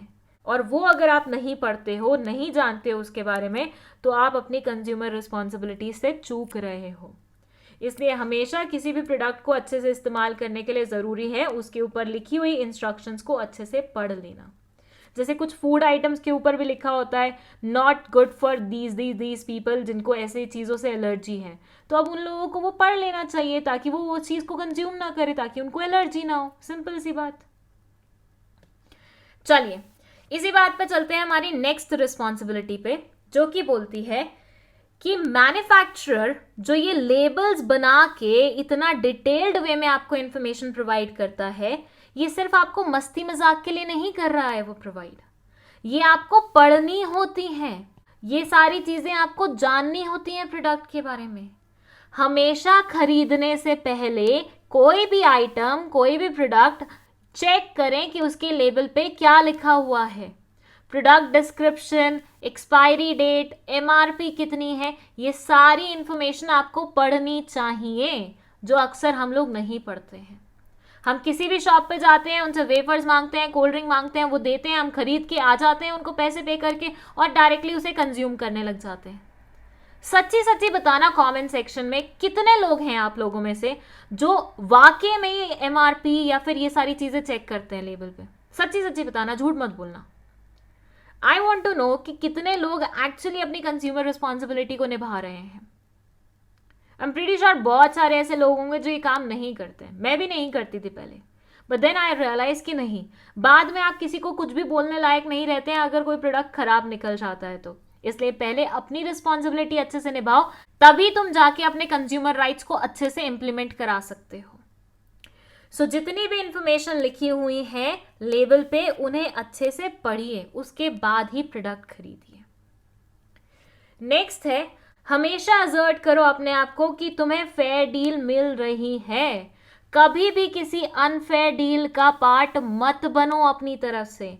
जस्ट बिकॉज तुम्हारा काम चल रहा है इसलिए गलत तरीके से किसी भी डीलिंग में पार्टिसिपेट मत करो। देखो, हमेशा लोग बोलते हैं कि अरे हमारी गवर्नमेंट तो करप्टेड है, हमारे यहाँ पे तो लोग करप्टेड हैं। बट एक बार खुद सोच के देखो, पुलिस वाला जब तुम्हें पकड़ता है बिना हेलमेट के तुम होते हो, क्या तुम खुद ही उसे 50 या 100 रुपए नहीं पकड़ाते कि यार छोड़ दे यार, इस बार नेक्स्ट टाइम देख लेंगे। जब तुम्हारा काम चल रहा होता है तो करप्शन नहीं है, लेकिन जब तुम्हें उससे प्रॉब्लम होने लग जाए तो करप्शन बन जाती है। वाह, ये तो बहुत सही है। इसलिए हमेशा अपनी तरफ से मेक श्योर करो कि ना तुम किसी करप्ट प्रैक्टिस का पार्ट बनो, ना तुम किसी अनफेयर डील का पार्ट बनो। और आहिस्ता आहिस्ता अगर हर इंसान ऐसे सोचने लग गया तो यहाँ पे मतलब वर्ल्ड में, इंडिया में करप्शन चला ही जाएगा। नेक्स्ट है, be honest in your dealings. देखो, अब कई बार क्या होता है, जैसे गैस सिलेंडर की बात है, सिलेंडर नहीं मिल पाता तो लोग क्या करते हैं, ब्लैक मार्केट में जाके उसको खरीद लेते हैं, थोड़े से एक्स्ट्रा पैसे देते हैं और वो पर्टिकुलर चीज आपको मिल जाती है। तो ये चीज भी तो गलत ही है ना, ये चीज भी तो तुम्हारी रिस्पॉन्सिबिलिटीज के अगेंस्ट गई। तुमने आज ये चीज करी, कल वो बेचने वाला सारा माल छुपा देगा और वो ब्लैक में ही सप्लाई करने लग जाएगा क्योंकि ब्लैक में उसको ज्यादा पैसे मिल रहे होंगे। तो यहाँ पे तुम्हारी वजह से, तुम्हारी स्टार्ट की हुई चीज की वजह से दूसरों को नुकसान भुगतना पड़ रहा है। कितनी गलत बात है, राइट? सो कंज्यूमर रिस्पॉन्सिबिलिटी बोलती है कि हमेशा अपनी डीलिंग्स में ऑनेस्ट रहो, हमेशा लीगल गुड्स और सर्विसेज ही चुनो। कोई भी ऐसी प्रैक्टिस जो कि गलत होती है, इलीगल होती है, उससे बचो, उसमें मत पढ़ो। सिर्फ आपका काम चल रहा है उस चीज से तो उस चीज को बढ़ावा मत दो। नेक्स्ट है, आस्क फॉर कैश मेमो। जब भी आप कोई आइटम खरीदते हैं हमेशा बिल मांगिए। अब बहुत सारे लोग पूछेंगे इससे क्या फायदा होता है, फालतू में पेपर वेस्ट होता है, कोई मतलब बनता है क्या? तो बेटा देखो, हमेशा कैश मेमो इसलिए मांगना चाहिए, उसका रीज़न ये है कि जब हम किसी चीज़ का बिल ले लेते हैं तो ये एक प्रूफ का काम करती है कि आपने वो आइटम परचेज की है। और जब प्रूफ आपके हाथ में होता है तो कल अगर आपको उस शॉपकीपर के ऊपर केस करना है कि भाई देखो इसने मुझे गलत माल सप्लाई कर दिया, तो ये आपका प्राइमा फेसी एविडेंस बनेगा कि भाई हाँ, इस इंसान के पास एविडेंस है कि इसने इस पर्टिकुलर शॉप से खरीदा है। तुम कैश मेमो नहीं लोगे, बिल नहीं लोगे, कल वो दुकानदार पलट गया कि भैया मैंने तो बेचा ही नहीं है इसको कोई भी माल, तो तुम कैसे प्रूव करोगे कि भैया उसने तुम्हें माल बेचा है कि नहीं बेचा? नहीं कर पाओगे ना, क्योंकि तुम्हारे पास तो कोई एविडेंस ही नहीं है। कैसे शो करोगे कि ये पर्टिकुलर चीज़ उसी की दुकान से आई है? इसलिए हमेशा मेक श्योर करना चाहिए कि कैश मेमो लो। इससे एक चीज़ और होती है कि ये जो आपकी ट्रांजैक्शन है ना, आपकी जो डीलिंग है, वो ना प्रॉपर अकाउंट्स में जाती है और फिर दुकानदार भी टैक्स की चोरी नहीं कर पाता आगे चल के, क्योंकि उसके पास प्रूफ होते हैं कि भैया उसने ये आइटम्स बेची हैं, उससे पैसे भी कमाए होंगे, पैसे कमाए होंगे तो टैक्स भी पे करना होगा। अच्छा हाँ, यहाँ एक चीज बहुत ध्यान से सुनना, कैश मेमो तो तुम ले रहे हो लेकिन कच्चा बिल मत लेना, हमेशा पक्का बिल लेना।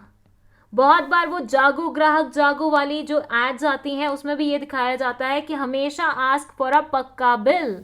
नाउ व्हाट इज पक्का बिल एंड व्हाट इज कच्चा बिल? यहाँ आप देख पा रहे हैं, ये जो बिल आपको दिखाई दे रहा है ना, इसको बोलते हैं पक्का बिल, क्योंकि इस पे सारी detailing about the shop, about everything mentioned है। जो कच्चा बिल होता है ना वो कुछ नहीं होता, सिर्फ एक वाइट पेपर होता है जिसमें दुकान का नाम भी नहीं छपा होता और उसमें बस वो लिख के दे देता है कि मैंने ये सामान इसको बेचा है। अब ये तो किसी भी शॉप से आ सकता है ना, ये तो पक्का बिल हुआ ही नहीं, कैसे प्रूव करोगे कि ये उस पर्टिकुलर दुकान से बिलोंग करता है? सो पक्का बिल लेना चाहिए, कच्चा बिल नहीं लेना चाहिए। कच्चा bill is equal to no bill, ऐसे मान लो। तो नेक्स्ट है आपका कि अगर आपको कभी फील होता है कि आपके साथ कुछ गलत हो गया है, आपको किसी ने एक्सप्लॉइट कर लिया है, देन इन दैट सिनेरियो हमेशा मेक श्योर करो कि आप अपनी तरफ से उस इंसान के अगेंस्ट कंप्लेंट फाइल कर रहे हो। अगर आप किसी को छोड़ देते हो तो आप उस इंसान को 10 और लोगों को ठगने के लिए छोड़ रहे हो। आप उसे मौका दे रहे हो कि वो 10 और लोगों को आगे चल के नुकसान पहुंचा सकता है, ठग सकता है, लूट सकता है। इसलिए जैसे ही आपके साथ कुछ गलत हो, जाके सीधा कंप्लेंट फाइल करो उस इंसान के अगेंस्ट, उस शॉप के अगेंस्ट, उस मैन्युफैक्चरर के अगेंस्ट, और उसको उसी टाइम सजा दिलवाओ ताकि वो आगे किसी को ठगने के बारे में सोच ही ना सके। वो बोलते हैं ना, जुल्म करने वाले से बड़ा दोषी जुल्म सहने वाला होता है। तो तुम्हें दोषी नहीं बनना है। अगर तुम्हारे ऊपर जुल्म हो रहा है तो जाके कंप्लेंट फाइल करो और उसको सजा दिलवाओ इंसान को। नेक्स्ट है हमारा कि हमेशा अपने आप को जागरूक रखो कि क्या चीज चल रही है, क्या चीज नहीं चल रही है, मेरे राइट्स क्या हैं। और सिर्फ अपने आप को जागरूक मत रखो, 4 और लोगों को भी जागरूक करो। जैसे अगर मान लो तुम्हें तुम्हारे कंज्यूमर राइट्स पता चल गए हैं, ठीक है, तुमने कंज्यूमर्स की रिस्पॉन्सिबिलिटीज जान ली हैं, बट हो सकता है तुम्हारे घर में जो मेड्स वगैरह काम करने आ रही हैं उनको नहीं पता इन सब चीज़ों के बारे में, बट क्योंकि तुम जान चुके हो तो उनको भी अवेयर बना दो, उनको भी बता दो कि उनके राइट्स क्या क्या बनते हैं, कहाँ उनके साथ कुछ अगर गलत होता है तो कहाँ उनको कंप्लेंट फाइल करनी है। सो हमेशा कोशिश करो कि खुद भी एजुकेटेड रहो और दूसरों को भी एडुकेट करो। And at the same time जहां पॉसिबल हो पाए कंज्यूमर सोसाइटीज फॉर्म करो, सो दैट एक अकेला इंसान कभी भी ये महसूस ना करे कि मैं अकेला पड़ गया हूं, मैं अकेला क्या ही कर लूंगा इस पर्टिकुलर इंसान के अगेंस्ट या शॉपकीपर के अगेंस्ट। सो सोसाइटीज फॉर्म करो, ग्रुप्स फॉर्म करो, सो दैट आप सामने वाले से लड़ने की क्षमता पा सको। फिर है रिस्पेक्ट द एनवायरमेंट। हमेशा अपनी तरफ से कोशिश करो कि पोल्यूशन वगैरह ना हो। जैसे बहुत सारे लोग होते हैं ना कि खाते खाते कार से कचरा ऐसे ही फेंक देते हैं, ये चीज मत करो। हर किसी का वीडियो बनाने के लिए अनुष्का शर्मा नहीं आएगी बेटा, आपको खुद ही अवेयर होना पड़ेगा, खुद ही जागरूक होना पड़ेगा कि मैं ये जो कर रहा हूँ वो गलत है, इससे मेरी एनवायरनमेंट को क्या पहुंचेगा, हार्म पहुंचेगा। सो ये थी कुछ रिस्पॉन्सिबिलिटीज जो बीइंग कंज्यूमर्स आपको निभानी पड़ती हैं। चलिए अब बात करते हैं हम उन मार्क्स के बारे में जो कि क्वालिटी के बारे में बताती हैं डिफरेंट प्रोडक्ट्स के।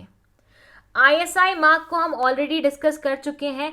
ये ड्यूरेबल आइटम्स पे और इलेक्ट्रॉनिक आइटम्स पे प्रिंटेड होती है, और जब भी आप ये आइटम्स खरीद रहे होते हैं आपको बस मेक श्योर करना होता है कि उस पर्टिकुलर प्रोडक्ट पे ये पर्टिकुलर साइन छपा है कि नहीं छपा है। छपा है तो मतलब ये अच्छा साइन है।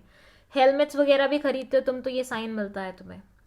वहीं पे अगर तुम एग्रीकल्चरल कमोडिटीज खरीदते हो या लाइफ स्टॉक प्रोडक्ट खरीदते हो तो वहां पे तुम्हें एग मार्क का साइन देखने को मिलता है, जो कि कुछ इस तरीके से दिखाई देता है। जब तुम गोल्ड ज्वेलरी खरीदने जाते हो तो तुम्हें हॉलमार्क का साइन दिखता है। देखा ही होगा तुमने कई बार, जब मम्मी जाती हैं गोल्ड ज्वेलरी खरीदने के लिए तो हमेशा बोलती है ना हॉलमार्क वाली ज्वेलरी है, वो सामने से बोलते हैं नहीं नहीं मैडम ये तो मिलावटी वाली है। तो हॉलमार्क ज्वेलरी क्या होती है, एक पहचान होती है क्वालिटी की।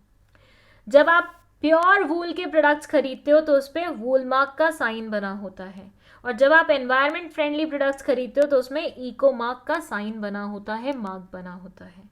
याद रखना इन सब साइंस को, हो सकता है पिक्चर बेस्ड क्वेश्चंस में ये क्वेश्चन आ जाए कि बताओ ये कौन से वाला साइन है और ये किस आइटम पे लगाया जाता है।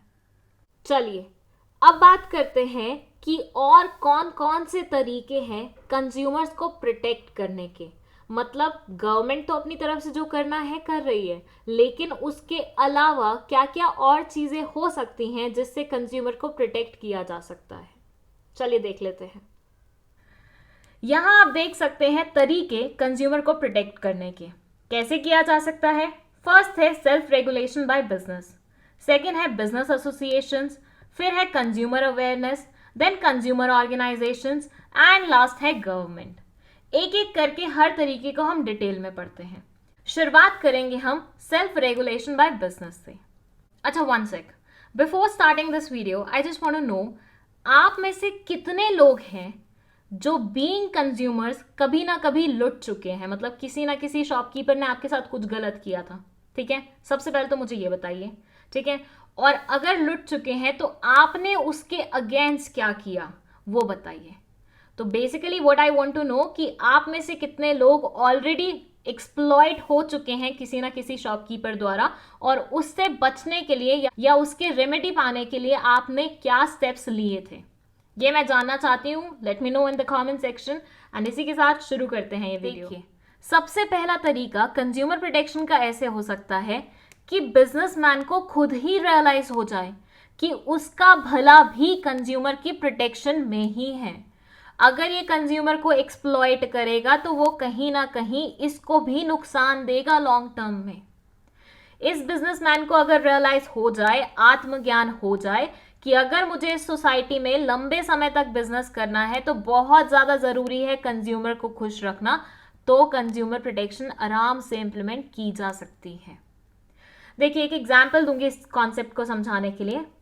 ऐसे मानिए ये एक शॉपकीपर है, बहुत ही ज्यादा कपटी नेचर का है।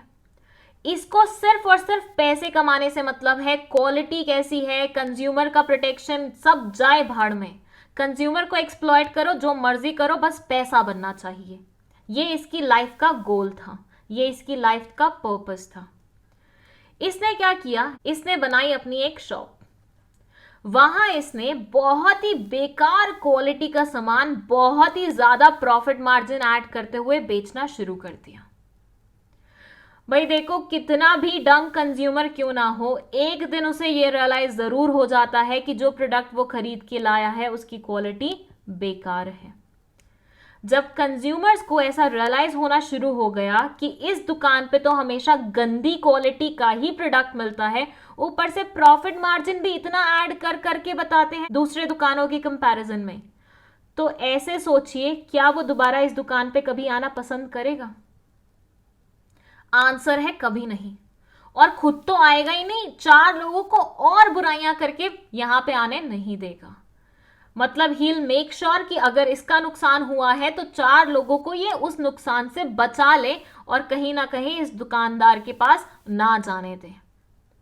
तो ऐसे में आपने एक बार तो कंज्यूमर को लूट लिया, ज्यादा अच्छा प्रॉफिट बना के और क्वालिटी बेकार सप्लाई करके, लेकिन दोबारा तो तुम्हें उसे लूटने का मौका मिला ही नहीं ना। तो दोबारा तुम क्या बिजनेस चला पाओगे? आहिस्ता आहिस्ता तुम्हारी दुकान पे कोई भी इंसान नहीं आएगा, और उसके बाद चाहे तुम अच्छी क्वालिटी का सामान रख लो, प्रॉफिट मार्जिन कम कर लो, फिर तो लोग तुम पे दोबारा भरोसा कर ही नहीं पाएंगे। वो बोलते हैं ना, trust once broken broken forever. मतलब आप एक बार किसी का भरोसा तोड़ दोगे तो वो दोबारा आप पे भरोसा नहीं कर पाएगा, कहीं ना कहीं उसके मन में वो शक डला ही रहेगा। मैं आपको अपने घर के पास वाले ग्रोसरी शॉप वाले अंकल के बारे में बताती हूँ, क्योंकि ग्रोसरी शॉप में हर एक प्रोडक्ट पे 2-4 रुपए का ही मार्जिन रहता है, तो अपन लोग ज्यादा कैलकुलेशन भी नहीं करते। एक बार क्या हुआ कि मैंने रियलाइज किया उनके यहाँ पे कि जो चीज 10 रुपए की बन रही थी वो उन्होंने मुझे 15 रुपए में बेच दी, और मैंने भी सोचे समझे बिना उनको पेटीएम कर दिया। फिर घर आके जब मैंने कैलकुलेट किया कि यार ये मैंने प्रोडक्ट जो लिया है वो इतने का बनता नहीं था, ये तो इतने का दे दिया उन्होंने मुझे, तो मुझे एकदम से लगा यार ये क्या हो गया, कहीं उन्होंने मतलब गलती से तो ऐसा नहीं किया। फिर मैंने सेकेंड टाइम जब वो मुझे सामान बेच रहे थे तो उनकी शॉप पे ही खड़े होकर पूरी कैलकुलेशन की। देन ऑल्सो आई रियलाइज कि वो तो मुझसे 2-4 रुपए एक्स्ट्रा ही ले रहे हैं इस बार भी। फिर मुझे समझ में आ गया कि भैया ये इंसान तो लूटता है। और उसके बाद और आज तक जब भी मैं उनकी शॉप पे जाती हूँ हमेशा मेक श्योर करती हूँ कि खुद अपने फोन पे कैलकुलेट करूँ कि कितना अमाउंट बना है और उनको उस अकॉर्डिंग पेमेंट करूँ, क्योंकि एक बार उन्होंने भरोसा तोड़ दिया तो दोबारा वो भरोसा नहीं बन पाया कभी। अगर बिजनेसमैन को आत्मज्ञान हो जाता है कि उसका भला कंज्यूमर के भले में ही है, तो ये एक बहुत अच्छा तरीका है, बहुत अच्छा वे है कंज्यूमर प्रोटेक्शन का। ये बोलते हैं socially responsible firms follow ethical standards and practices in dealing with their customers. जो सोशली रिस्पॉन्सिबल फर्म्स होते हैं ना, वो हमेशा मेक श्योर करती हैं अपनी तरफ से कि वो हमेशा कस्टमर के हित के बारे में सोचें और ऐसी चीजें करें, ऐसी डीलिंग्स करें, ऐसी प्रैक्टिसेस करें जिससे कस्टमर का नुकसान नहीं हो। कई फर्म्स तो अपने यहाँ पे ग्रीवियंस सेल्स भी बना के रखती हैं कि अगर किसी प्रोडक्ट को लेके या किसी सर्विस को लेके किसी इंसान को कोई भी कंप्लेंट है तो वो डायरेक्टली आके उन्हें ही बताए ताकि वो उस चीज को सॉर्ट कर सके। सेकेंड है बिजनेस एसोसिएशंस। देखिए हमारे नेशन में क्या है ना कि कुछ ऐसे ग्रुप्स बने हुए हैं जो कि बिजनेसेस के बारे में सोचते हैं, जो कि ये सोचते हैं कि बिजनेसेस को और कितना ग्रो करवाया जा सकता है, इनको डेवलप कैसे किया जा सकता है और इनको और बड़ा कैसे बनाया जा सकता है। अब क्योंकि ये बिजनेसेस के लिए ही बने हैं, उनकी ग्रोथ के बारे में ही सोचते हैं, तो ये एट टाइम्स क्या करते हैं कि कुछ कोड ऑफ कंडक्ट फ्रेम करते हैं, कुछ रूल्स एंड रेगुलेशंस बनाते हैं और हर बिजनेसमैन को बोलते हैं जो कि इस एसोसिएशन का पार्ट होते हैं कि भैया इन कोड ऑफ कंडक्ट को फॉलो करो। एट टाइम्स इन कोड ऑफ कंडक्ट में कंज्यूमर प्रोटेक्शन के बारे में ही लिखा जाता है, क्योंकि ये एसोसिएशंस भी समझते हैं कि कोई भी बिजनेस तब तक फ्लरिश नहीं कर सकता जब तक वो कंज्यूमर्स को देवता ना माने, जब तक वो कंज्यूमर्स के हित के बारे में ना सोचे। तो इनके द्वारा बनाए गए कोड ऑफ कंडक्ट भी एक तरीका हो सकता है कंज्यूमर को प्रोटेक्ट करवाने का। नेक्स्ट है कंज्यूमर अवेयरनेस। अब ये तो बहुत ही बेसिक सी चीज है भाई, अगर कंज्यूमर खुद ही अवेयर हो जाए, खुद ही एडुकेट हो जाए कि मेरे राइट्स क्या बनते हैं, मेरी रिस्पॉन्सिबिलिटीज क्या बनती हैं, मेरे फायदे किस में हैं, मेरे नुकसान किस में हैं, तो भाई कंज्यूमर प्रोटेक्शन इंप्लीमेंट हो ही जाएगी ना। जैसे आप देखिए, मैंने अभी एग्जाम्पल दिया प्रीवियस टू प्रीवियस पॉइंट में कि जब मैं अपने बगल वाली ग्रोसरी शॉप पे जाती थी और मैंने एक से दूसरी बार नोटिस किया कि मुझे ओवरचार्ज किया गया है, तो मैं खुद ही समझ गई ना कि मुझे अब क्या करना है, खुद से कैलकुलेट करना है, मुझे खुद से देखना है कि मेरा कितना बनता है बिल और उसके बाद पेमेंट करनी है। यहाँ पे मैं क्या हुई, यहाँ पे मैं खुद अवेयर हुई कि भाई देखो, अगर अपने हित के बारे में सोचना है तो अपन को ही सोचना पड़ेगा।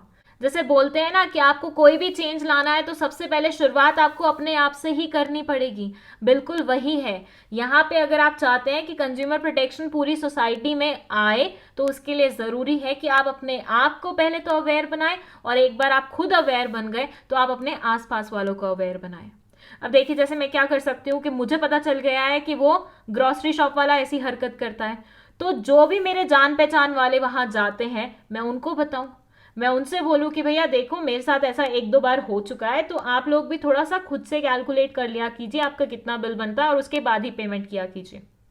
इससे क्या होगा कि मेरी अवेयरनेस की वजह से 4 कस्टमर 4 कंज्यूमर और अवेयर बनेंगे। तो हमेशा याद रखना, कंज्यूमर को खुद ही अपने राइट्स और रिस्पॉन्सिबिलिटीज, रिलीव्स वगैरह सबके बारे में पता होना चाहिए और ना सिर्फ पता होना चाहिए बल्कि उसको अपनी वॉइस भी रेज करनी आनी चाहिए। मुझे पता है मेरे साथ गलत हो रहा है लेकिन मैं कुछ नहीं कर रही हूँ उस चीज के रिगार्डिंग, तो यहाँ पे मुझे पता होने से क्या ही फर्क पड़ पा रहा है कि मेरे राइट्स क्या हैं, बताइए। जब तक गलत के खिलाफ मैं अपनी जुबान नहीं उठाऊंगी, जब तक मैं अपनी वॉइस रेज नहीं करूंगी, क्या फर्क पड़ेगा कि मुझे मेरे राइट्स के बारे में पता है कि नहीं पता है।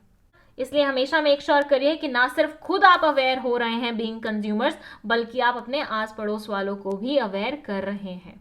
इस चीज के regarding department of consumer affairs, जो कि गवर्नमेंट ऑफ इंडिया का एक डिपार्टमेंट है, उसने जागो ग्राहक जागो कैंपेन भी शुरू किया हुआ है, जिसकी एड्स आपको अक्सर टीवी पे देखने को मिलती होंगे, जिसमें डिफरेंट सिनेरियोज दिखाते हैं जब कंज्यूमर को ठगा जा रहा होता है और फिर अचानक से एक इंसान आता है और वो उसको बोलता है अरे भैया तुम्हारे साथ गलत हो रहा है, जागो ग्राहक जागो। तो वो जगा रहे हैं आपको कि ग्राहक अगर खुद ही जाग जाएगा तो किसी और को एफर्ट्स नहीं लगाने पड़ेंगे उसकी प्रोटेक्शन के लिए, वो खुद ही एफर्ट्स लगा सकता है फिर तो। नेक्स्ट है कंज्यूमर ऑर्गेनाइजेशंस। बहुत सारी ऐसी ऑर्गेनाइजेशंस, ऐसे एनजीओज बने हुए हैं जो कि कंज्यूमर प्रोटेक्शन के लिए बने हैं, कंज्यूमर को एक्सप्लॉयटेशन से बचाने के लिए बने गए हैं। मतलब ये गवर्नमेंट का पार्ट नहीं होते हैं बल्कि एनजीओज होते हैं, नॉन गवर्नमेंटल ऑर्गेनाइजेशंस होती हैं, ऐसी ऑर्गेनाइजेशंस होती हैं जो सोसाइटी में चेंज लाना चाहती हैं बिना गवर्नमेंट की असिस्टेंस से, मतलब गवर्नमेंट का पार्ट ना बन के, बेसिकली असिस्टेंस तो मिलती रहती है उनको कुछ ना कुछ वे में। सो कंज्यूमर ऑर्गेनाइजेशंस भी क्या करती हैं, ये कंज्यूमर्स को एडुकेट करती हैं उनके राइट्स के बारे में। कभी अगर मान लीजिए कंज्यूमर थोड़ा सा कमज़ोर पड़ जाता है कि किसी के अगेंस्ट हमें लीगल रेमेडी नहीं लेनी है, तो उनको कहीं ना कहीं थोड़ी सी मदद पहुंचाते हैं कि अरे तुम आगे बढ़ो, हम तुम्हारे साथ हैं, केस लगाओ तुम, हम देख लेंगे, लॉयर हम तुम्हारे लिए अरेंज कर देंगे एंड स्टफ लाइक दैट। तो कंज्यूमर ऑर्गेनाइजेशंस भी कंज्यूमर प्रोटेक्शन में बहुत ज़्यादा मदद करवाती हैं। लास्ट है हमारा गवर्नमेंट। भाई देखो, बचा हुआ जितना भी काम है, जितना भी काम जो और कोई नहीं कर पाता कंज्यूमर प्रोटेक्शन से रिलेटेड, वो गवर्नमेंट करती है। गवर्नमेंट ने अपने यहाँ पे एक हेल्पलाइन नंबर बनाई है जो कि यहाँ पे मेंशन्ड है, जो कि आप इस्तेमाल कर सकते हैं अगर कभी आपके साथ कुछ भी गलत होता है बीइंग कंज्यूमर। ये हेल्पलाइन नंबर आपकी मदद करती है और ये टोल फ्री भी है, मतलब इसको कॉल करने के पैसे नहीं लगते हैं, ठीक है। तो यहाँ पे आप कॉल करके अपनी कंप्लेंट बता सकते हैं, आपके साथ जो भी प्रॉब्लम आ रही है उसके बारे में बता सकते हैं बीइंग कंज्यूमर, और फिर गवर्नमेंट आपको रिलीफ पहुंचाने के लिए जो भी रिस्पेक्टिव स्टेप्स होंगे वो लेगी। और इसी के साथ गवर्नमेंट ने 3 टायर मशीनरी तो बनाई हुई है, district forum, state commission, national level मतलब नेशनल कमीशन। किसके लिए? कंज्यूमर ग्रीवेंसेस के रिट्रेसल के लिए। अब ये क्या है वो तुम्हें समझ में आएगा जब तुम नेक्स्ट वीडियो देखोगे, क्योंकि यही जो वीडियो है नेक्स्ट जो आने वाली है वो इस चैप्टर की सबसे इंपॉर्टेंट वीडियो रहने वाली है, ठीक है। तो वो तो देख ही लेना तुम, क्योंकि यहाँ से सबसे ज़्यादा क्वेश्चंस पूछे जाते हैं, ठीक है। सो बेसिकली लास्ट पॉइंट में ये क्या बोलते हैं कि बचा हुआ सारा काम कंज्यूमर प्रोटेक्शन का कौन करता है? गवर्नमेंट करता है। ये भी रिलीफ प्रोवाइड करने में मदद करवाता है, ठीक है। चलिए अब हम आ जाते हैं इस चैप्टर के सबसे इंपॉर्टेंट टॉपिक पे, जिसमें बेसिकली हम जानेंगे कि जब किसी इंसान के साथ कुछ गलत हो जाता है बीइंग अ कंज्यूमर, तो उसे किसके सामने जाके रोना गाना करना होता है, किसके सामने वो अपनी शिकायत पेश कर सकता है। यस, हम बात करने वाले हैं रिड्रेसल एजेंसीज के बारे में। District commission, state commission and national commission, तीनों के बारे में अच्छे से पढ़ेंगे, उनके डिफरेंसेस भी जानेंगे और साथ ही साथ वो क्या क्या रिलीफ दे सकते हैं उसके बारे में भी बात करेंगे। तो चलिए फिर शुरू करते हैं। चलिए सबसे पहले तो रिड्रेसल एजेंसीज होती क्या हैं इनके बारे में बात कर लेते हैं। इमेजिन करिए एक लड़का है जिसका नाम है महेश। अब महेश क्या है? बहुत ही ज्यादा सैड, मायूस नजर आ रहा है। हुआ क्या? हुआ ये कि इसको एक लोकल शॉपकीपर ने बहुत ही बुरे तरीके से लूट लिया और अब वो इसकी बात तक नहीं सुन रहा है। ऐसे सिनेरियो में महेश जैसे लोगों को बोला जाता है एक्सप्लॉइटेड कंज्यूमर। अब ये सोचिए, मायूस होने के अलावा महेश और क्या करना चाहेगा? कहीं शिकायत लगाना चाहेगा, कंप्लेंट फाइल करना चाहेगा। बट यहां क्वेश्चन ये उठता है कि महेश कहां कंप्लेंट फाइल कर सकता है? पुलिस के पास जाएगा, डायरेक्ट कोर्ट में चला जाएगा, कोर्ट में भी कौन से कोर्ट के पास जाएगा? डिस्ट्रिक्ट के पास या फिर सेशन के पास या फिर हाई कोर्ट के पास? ऐसे बहुत सारे क्वेश्चंस दिमाग में उठते हैं। तो गवर्नमेंट ने क्या किया? कोपरा मतलब कंज्यूमर प्रोटेक्शन एक्ट में, जिसे हम सीपीए भी बोलते हैं, इस एक्ट में कुछ ऑर्गेनाइजेशंस बनाई। ऐसी ऑर्गेनाइजेशंस जो महेश जैसे एक्सप्लॉइटेड कंज्यूमर्स की ना सिर्फ कंप्लेंट एंटरटेन करती हैं बल्कि उनको जस्टिस भी प्रोवाइड करती है। फिर क्वेश्चन आके वही खड़ा हो गया कि रिड्रेसल एजेंसी क्या है इसमें? तो बेटा गवर्नमेंट ने जो ये ऑर्गेनाइजेशंस बनाई हैं जो कि कंप्लेंट एंटरटेन कर रही हैं, जस्टिस प्रोवाइड कर रही हैं, इन्हीं का नाम सीपीए में रिड्रेसल एजेंसीज रखा गया है। और कोपरा एक्ट में एक नहीं, दो नहीं, बल्कि पूरी तीन रिड्रेसल एजेंसीज बनाई गई हैं। पहली का नाम है डिस्ट्रिक्ट कमीशन, दूसरी है स्टेट कमीशन और तीसरी है नेशनल कमीशन। अब यहां से एक डाउट और अराइज होता है कि भाई तीन बनाने की क्या जरूरत थी?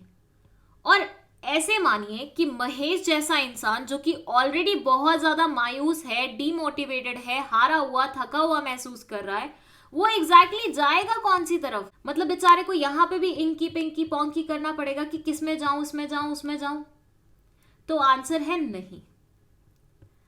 हर फर्म को, हर रिड्रेसल एजेंसी को अप्रोच करने का एक तरीका होता है। क्या तरीका है, आइए समझते हैं। इमेजिन करिए ये एक इंसान है जिसका नाम है अभी। अभी ने भी क्या किया, गुड्स परचेज किए और सारे के सारे गुड्स डिफेक्टेड निकले। कितने के गुड्स, पूरे 80 लाख के। तो ऐसे सिनेरियो में अभी जब कंप्लेंट लेके जाएगा तो वो जाएगा डिस्ट्रिक्ट कमीशन के पास। सेम सिनेरियो फिर से हुआ, लेकिन इस बार दूसरे इंसान के साथ। इस इंसान का नाम है तभी। तभी ने भी गुड्स परचेज किए लेकिन सारे के सारे डिफेक्टेड निकले। बट फर्क ये था कि इसने अभी से ज्यादा अमाउंट के गुड्स परचेज किए थे। कितने, फॉर से 5 करोड़ के। तो ऐसे सिनेरियो में तभी अपनी कंप्लेंट लेके जाएगा स्टेट कमीशन के पास। फिर से सिनेरियो रिपीट हुआ, इस बार जभी के साथ। जभी से भी सेम गलती हुई, उसने भी ऐसी दुकान से गुड्स परचेज कर लिए जिनका माल हमेशा डिफेक्टेड निकलता था। पर इसने तभी से भी बड़ी गलती की, इसने पूरे 15 करोड़ के गुड्स परचेज किए थे। तो ऐसे सिनेरियो में जभी जाएगा नेशनल कमीशन के पास। अब आपको यहां से हल्का फुल्का अंदाजा तो लग ही गया होगा कि किसी भी रिड्रेसल एजेंसी को अप्रोच करने का तरीका है कि आप देखें कि आपके साथ धोखाधड़ी कितने बड़े अमाउंट की हुई है। अगर आपका केस 1 करोड़ से नीचे नीचे लेवल का है तो आप जाते हैं डिस्ट्रिक्ट कमीशन के पास। वहीं पे अगर आपका केस 1 करोड़ से लेके 10 करोड़ तक का होता है तो आप जाते हैं स्टेट कमीशन के पास। लेकिन आप अगर बहुत ही बड़े वाले हैं और आपका केस 10 करोड़ से भी ज्यादा अमाउंट का है तो आप जाते हैं नेशनल कमीशन के पास। तो समझ में आया कि कैसे चूज किया जाता है किस कमीशन के पास जाना है।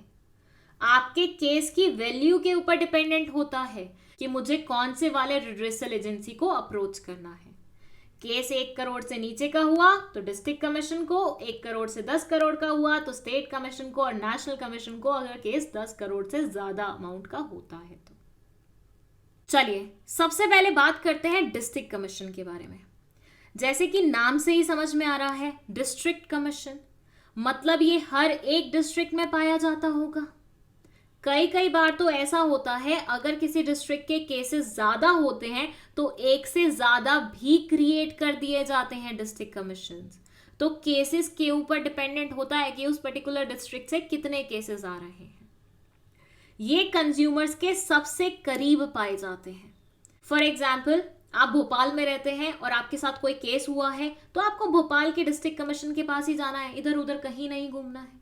वहीं पे अगर बात करो स्टेट कमीशन के बारे में तो ये हर स्टेट में एक ही पाया जाता है। और कई बार तो ऐसा होता है 2 स्टेट्स मिलके शेयर कर रहे होते हैं स्टेट कमीशन। मतलब फॉर एग्जांपल राजस्थान और हरियाणा दोनों एक स्टेट कमीशन को शेयर कर रहे हैं, ऐसा भी हो सकता है। सो स्टेट कमीशन कम होते हैं in comparison to district commission, और ये कंज्यूमर से थोड़े से दूर हो सकते हैं। रीजन बीइंग, जरूरी नहीं है स्टेट कमीशन जहां पे हो आप वहीं पे रहते हो। फॉर एग्जाम्पल एमपी का स्टेट कमीशन मान लीजिए ऐसा है कि भोपाल में है, ठीक है, बट आप रहते हैं इंदौर में। आप डिस्ट्रिक्ट कमीशन को अप्लाई करना होता तो आप इंदौर में कर देते, बट क्योंकि अब यहां पे आपको स्टेट कमीशन को अप्लाई करना है तो you have to come to Bhopal first. अब बात की जाए नेशनल कमीशन के बारे में तो ये पूरी कंट्री में एक पाया जाता है, मतलब ये और ज्यादा यूनिक है, तो ये कंज्यूमर से और ज्यादा दूर माना जाता है। ऐसे मान लीजिए आप तमिलनाडु में रहते हैं और नेशनल कमीशन दिल्ली में है, तो आपको तमिलनाडु से डायरेक्टली दिल्ली आना पड़ेगा किसी भी केस को हैंडल करवाने के लिए। चलिए लगे हाथ आपको यहाँ पे एक और चीज बता देती हूँ। इमेजिन करिए कि आप अपनी कंप्लेंट लेके डिस्ट्रिक्ट कमीशन के पास गए हैं, लेकिन आप उसके फैसले से खुश नहीं हैं, आपको मजा नहीं आया उसके फैसले में। तो ऐसे सिनेरियो में आपके पास क्या ऑप्शन बचता है? उसका रिप्लाई है कि जब कोई इंसान डिससैटिस्फाइड हो डिस्ट्रिक्ट कमीशन के फैसले से, तो वो कुछ डेज के अंदर अंदर, माइंड इट, कुछ डेज के अंदर अंदर ही स्टेट कमीशन को अप्लाई कर सकता है। ऐसे सिनेरियो में बोला जाता है कि इसने अपील लगाई है कि भाई देखो, मैं डिस्ट्रिक्ट कमीशन के पास गया था लेकिन मैं उसके फैसले से खुश नहीं हूं, संतुष्ट नहीं हूं, तो मैं आपको अब अपील लगा रहा हूं कि आप मेरे केस को एंटरटेन करिए। और ऐसा ही सिनेरियो अगर किसी इंसान के साथ स्टेट कमीशन में हो जाए तो वो क्या करेगा? तो वो नेशनल कमीशन के पास जाएगा, लेकिन कुछ डेज के अंदर अंदर, मतलब हर सिनेरियो में डेज मेंशन्ड है, आपको उसके अंदर अंदर ही अप्रोच करना होगा। ये नहीं कि डिस्ट्रिक्ट कोर्ट का फैसला आया है आज और आप 4 साल बाद स्टेट कमीशन के पास जा रहे हैं, फिर आपकी कोई इसकी सुनवाई नहीं होगी। ठीक है, चलिए अब यहां क्वेश्चन उठता है कि व्हाट इफ आप गए ही सबसे पहले नेशनल कमीशन के पास थे और उनके डिसीजन से आप डिससैटिस्फाइड हैं, तो अब क्या करोगे आप? इसका रिप्लाई है, अब आप जाओगे इसके भी बाप के पास, जो कि कौन है? वो है सुप्रीम कोर्ट। बोला जा सकता है ये सबका ही बाप है। तो नेशनल कमीशन से अगर आप डिससैटिस्फाइड हो तो आप जाएंगे सुप्रीम कोर्ट के पास और वहां आपका केस एंटरटेन होगा। तो डिस्ट्रिक्ट कमीशन से डिससैटिस्फाइड जाओगे स्टेट कमीशन के पास, स्टेट कमीशन से डिससैटिस्फाइड जाओगे नेशनल कमीशन के पास, नेशनल कमीशन से डिससैटिस्फाइड जाओगे सुप्रीम कोर्ट के पास। तो यहां जितना समझाने वाला काम था वो कंप्लीट हुआ। अब हम देख लेते हैं कि बुक में इसके बारे में क्या लिखा हुआ है। डिस्ट्रिक्ट कमीशन में सबसे पहले तो वो यही बोल रहे हैं कि 1 करोड़ से नीचे नीचे वाले केसेस एंटरटेन किए जाएंगे।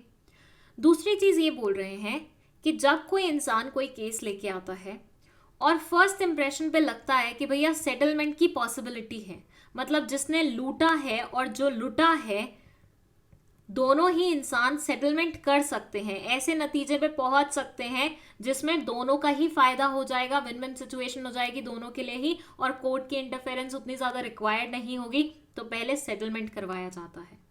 लेकिन अगर सेटलमेंट पॉसिबल नहीं हो पाता तो फिर केस को हियरिंग के लिए एंटरटेन कर लिया जाता है।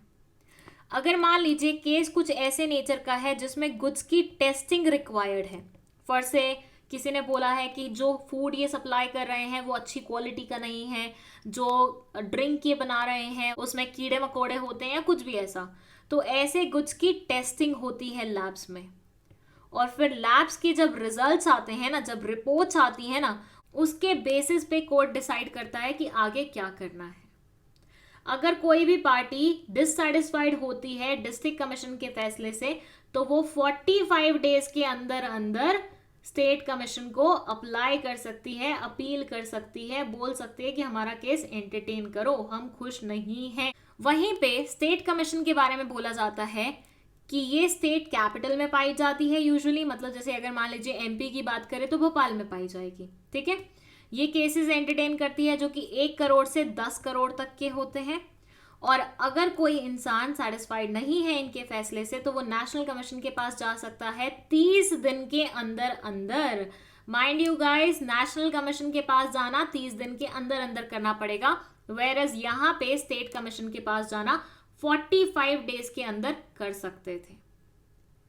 नेशनल कमीशन के बारे में बोले तो ये पूरी कंट्री के लिए एक ही होता है। ये ऐसे केसेस लेता है जो कि 10 करोड़ से ज्यादा के अमाउंट के होते हैं, और अगर कोई इंसान यहां से डिससैटिस्फाइड लौटता है तो वो सुप्रीम कोर्ट के पास जा सकता है अगेन 30 दिन के अंदर अंदर।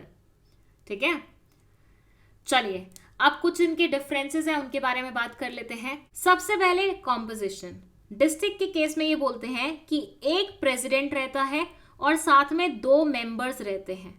इन दोनों मेंबर्स में से एक का विमेन होना जरूरी है, मतलब 2 मेंबर्स अगर हायर किए हैं तो दोनों विमेन्स भी हो सकती हैं, लेकिन एक तो विमेन होगी ही होगी। वहीं पे स्टेट कमीशन की कॉम्पोजिशन की बात करें तो यहाँ पे भी एक प्रेसिडेंट होता है और नॉट लेस देन 2 मेंबर्स, मतलब 2 से कम मेंबर्स नहीं हो सकते। 2 से ज्यादा हो सकते हैं, मतलब 3 रखना चाहो 4 रखना चाहो, लेकिन 2 से कम नहीं हो सकते। अगेन यहाँ पे भी एक विमेन मेंबर होना जरूरी है। थर्ड में ये बोलते हैं कि यहाँ पे भी एक प्रेसिडेंट होगा, लेकिन यहाँ पे मिनिमम 4 मेंबर्स रखने पड़ेंगे जिनमें से एक विमेन होगी ही होगी। प्रेसिडेंट कौन हो सकता है? डिस्ट्रिक्ट कमीशन के केस में एक ऐसा इंसान जो कि या तो डिस्ट्रिक्ट कोर्ट में एट प्रेजेंट जज है या फिर जज रह चुका है, मतलब वर्किंग और रिटायर्ड, या तो पहले काम कर चुका है या अभी काम कर रहा है, कहाँ पे, डिस्ट्रिक्ट कोर्ट में, वो डिस्ट्रिक्ट कमीशन का प्रेसिडेंट बनने लायक होता है। वहीं पे अगर हम स्टेट कमीशन की बात करें तो ये बोलते हैं हाई कोर्ट का जज या तो वर्किंग हो या रिटायर्ड हो, वो यहाँ पे प्रेसिडेंट बन सकता है। और वही चीज सुप्रीम कोर्ट के जज के बारे में बोली जाती है अगर नेशनल कमीशन की बात होती है। तो अगर प्रेसिडेंट की अपॉइंटमेंट के बारे में बात होती है तो ये बोलते हैं कि डिस्ट्रिक्ट कमीशन के केस में स्टेट गवर्नमेंट अपॉइंट करती है, वो भी एक सिलेक्शन कमेटी के रिकमेंडेशन पे। अगेन स्टेट कमीशन के केस में भी स्टेट गवर्नमेंट ही अपॉइंट करेगी, लेकिन chief justice of high court से कंसल्ट करके, मतलब यहाँ पे सिलेक्शन कमेटी से नहीं किया जाता, हाई कोर्ट के चीफ जस्टिस से हम क्या करते हैं, कंसल्ट करते हैं और उसके बाद हायर करते हैं। नेशनल कमीशन के केस में जो प्रेसिडेंट होता है वो सेंट्रल गवर्नमेंट अपॉइंट करती है। देखो स्टेट कमीशन और डिस्ट्रिक्ट कमीशन तो दोनों स्टेट के अरेना में आ जाते हैं ना, लेकिन नेशनल कमीशन तो पूरे इंडिया का एक ही है, तो वो तो सेंट्रल गवर्नमेंट के अरेना में आएगा। तो यहाँ पे सेंट्रल गवर्नमेंट अपॉइंट करती है, किससे कंसल्ट करके, CJI मतलब सुप्रीम कोर्ट के चीफ जस्टिस से। सुप्रीम कोर्ट के जो चीफ जस्टिस होते हैं उनको चीफ जस्टिस ऑफ इंडिया भी बोला जाता है, उनसे कंसल्ट करके यहाँ पे प्रेसिडेंट की अपॉइंटमेंट होती है। चलिए यहाँ पे रिड्रेसल एजेंसीज के बारे में सारी इंफॉर्मेशन कंप्लीट होती है। अब हम बात करेंगे कि जब बात होती है रिलीफ देने की तो क्या क्या रिलीफ दिए जा सकते हैं according to COPRA act. First है to remove the defect in goods और डेफिशिएंसी इन सर्विस। अगर मान लीजिए गुड्स में कोई भी ऐसा डिफेक्ट है जिसके कारण आप गुड्स इस्तेमाल नहीं कर पा रहे हैं, तो पहला रिलीफ तो रिड्रेसल एजेंसी ये दे सकती है कि उस डिफेक्ट को रिमूव करो, या फिर कोई डेफिशिएंसी है सर्विस में तो उसको हटाओ। सेकेंड है to replace the defective products. अगर मान लीजिए कोई मशीन मैंने खरीदी थी वो डिफेक्टिव निकली है, तो अब नई मशीन मुझे इसके प्लेस पे दो। टू रिफंड द प्राइस, मतलब अगर मान लीजिए मैंने 1000 रुपए पे किए हैं तो मुझे 1000 रुपए वापस मिल जाने चाहिए। To pay a reasonable amount of compensation for any loss और injury suffered by consumer due to negligence of the opposite party. अगर मान लीजिए मैं कोई ऐसी मशीन इस्तेमाल करी थी जो मैं अभी खरीद के लाई हूँ, उससे मुझे करंट लग गया जिसकी वजह से मुझे हॉस्पिटल में बिल पे करना पड़ा, तो ऐसे सिनेरियो में मुझे कॉम्पेंसेशन पे किया जाएगा जो भी रीजनेबल बनेगा, वो केस टू केस डिपेंड करता है। टू पे punitive damages in appropriate circumstances. अगर ऐसे कोई सर्कमस्टांसेस अराइज होते हैं जहाँ पे पनिशमेंट वाला आपको पेमेंट देना पड़े तो वो भी आपको देना पड़ेगा कोबरा एक्ट के अंदर। To discontinue the unfair restrictive trade practice and not to repeat it in future. मतलब इंसान को जिसने भी गलत काम किया है वो गलत काम छोड़ देना चाहिए, उसके बाद लाइफ में कभी नहीं करना चाहिए। ऐसे गुड्स नहीं बेचने चाहिए जो कि हजार्डस हों, मतलब किसी की भी हेल्थ खराब कर सकते हो, सेफ्टी का कंसर्न पैदा कर सकते हो।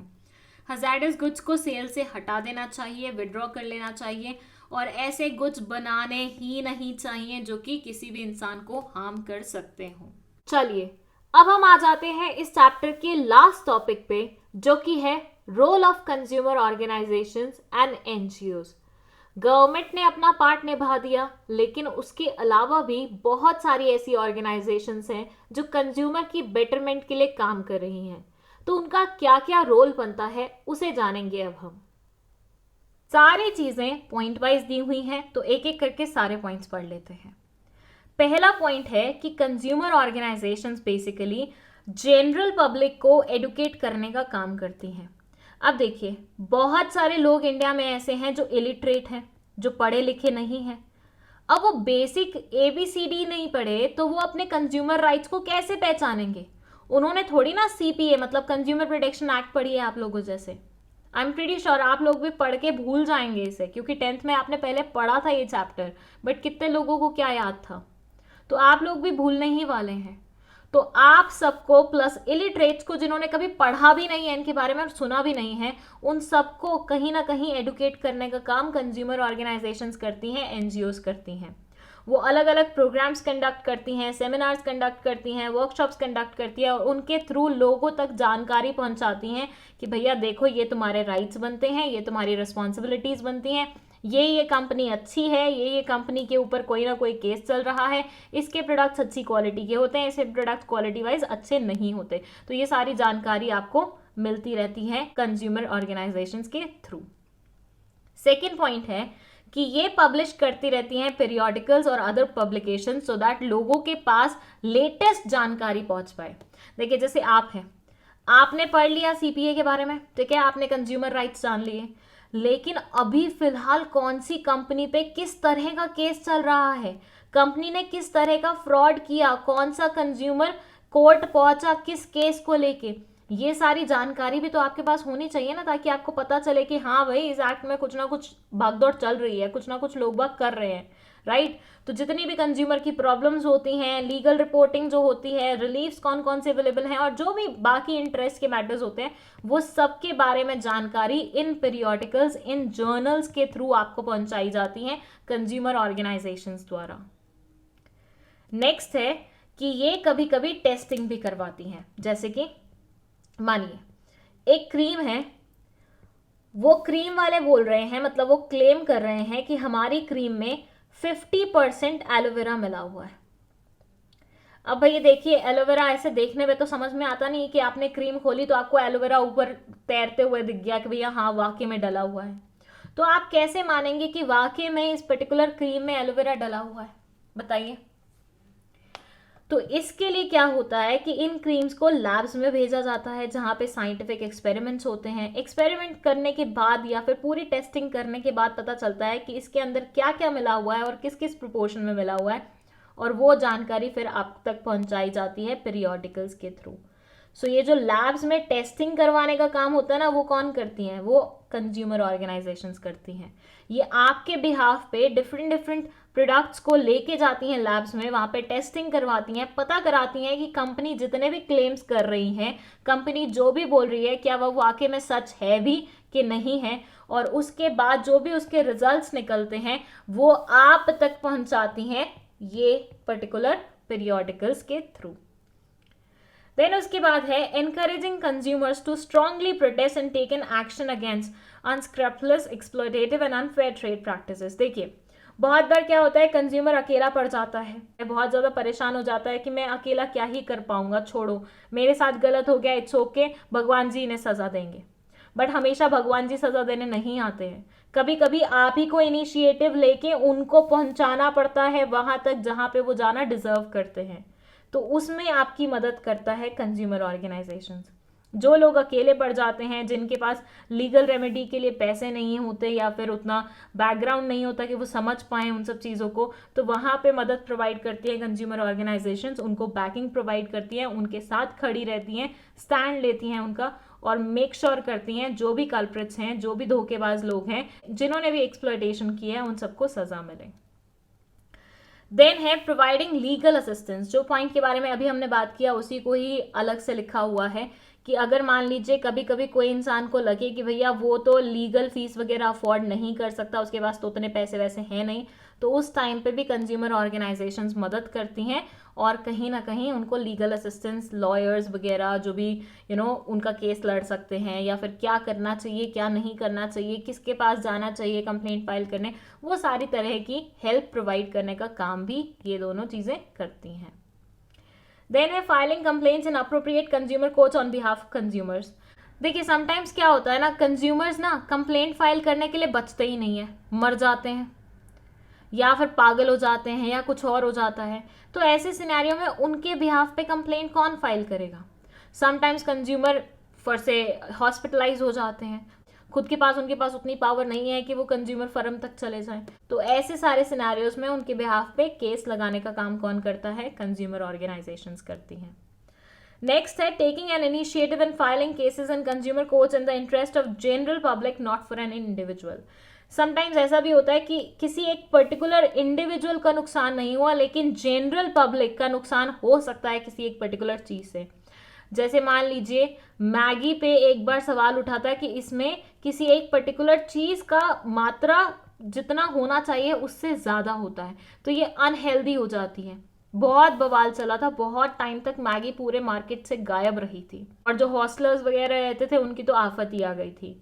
तो वो क्या था, वो किसी एक पर्टिकुलर इंसान का लॉस नहीं था, वो जनरल पब्लिक का लॉस था। तो ऐसे में जनरल पब्लिक के बिहाफ पे कंज्यूमर कोर्ट्स में केस फाइल किया जा सकता है। लास्ट में बस कुछ नहीं है, इन्होंने एक कंज्यूमर ऑर्गेनाइजेशन का नाम बताया जिसका नाम है consumer unity and trust society, जिसको कच भी बोलते हैं, जो कि जयपुर में स्थित है। इनके पास आप जा सकते हैं अगर आपको कोई भी प्रॉब्लम है और ये आपकी मदद करेंगे। और इसी के साथ ये चैप्टर यहीं पे खत्म होता है। आई होप आपको पूरा चैप्टर बहुत अच्छे तरीके से समझ में आया है। अगर कोई भी डाउट है आप कमेंट सेक्शन में पूछ सकते हैं। विद दैट, अगर आपको 12th क्लास के नोट्स चाहिए बिजनेस स्टडीज के तो वो आप ले सकते हैं व्हाट्सएप पे इंक्वायर करके, नोट्स पेड रहेंगे। वीडियो पसंद आई है तो लाइक का बटन दबा दीजिए, इस चैनल को शेयर कर दीजिए और सब्सक्राइब भी करते जाइएगा। That's it, thank you so much for watching this video.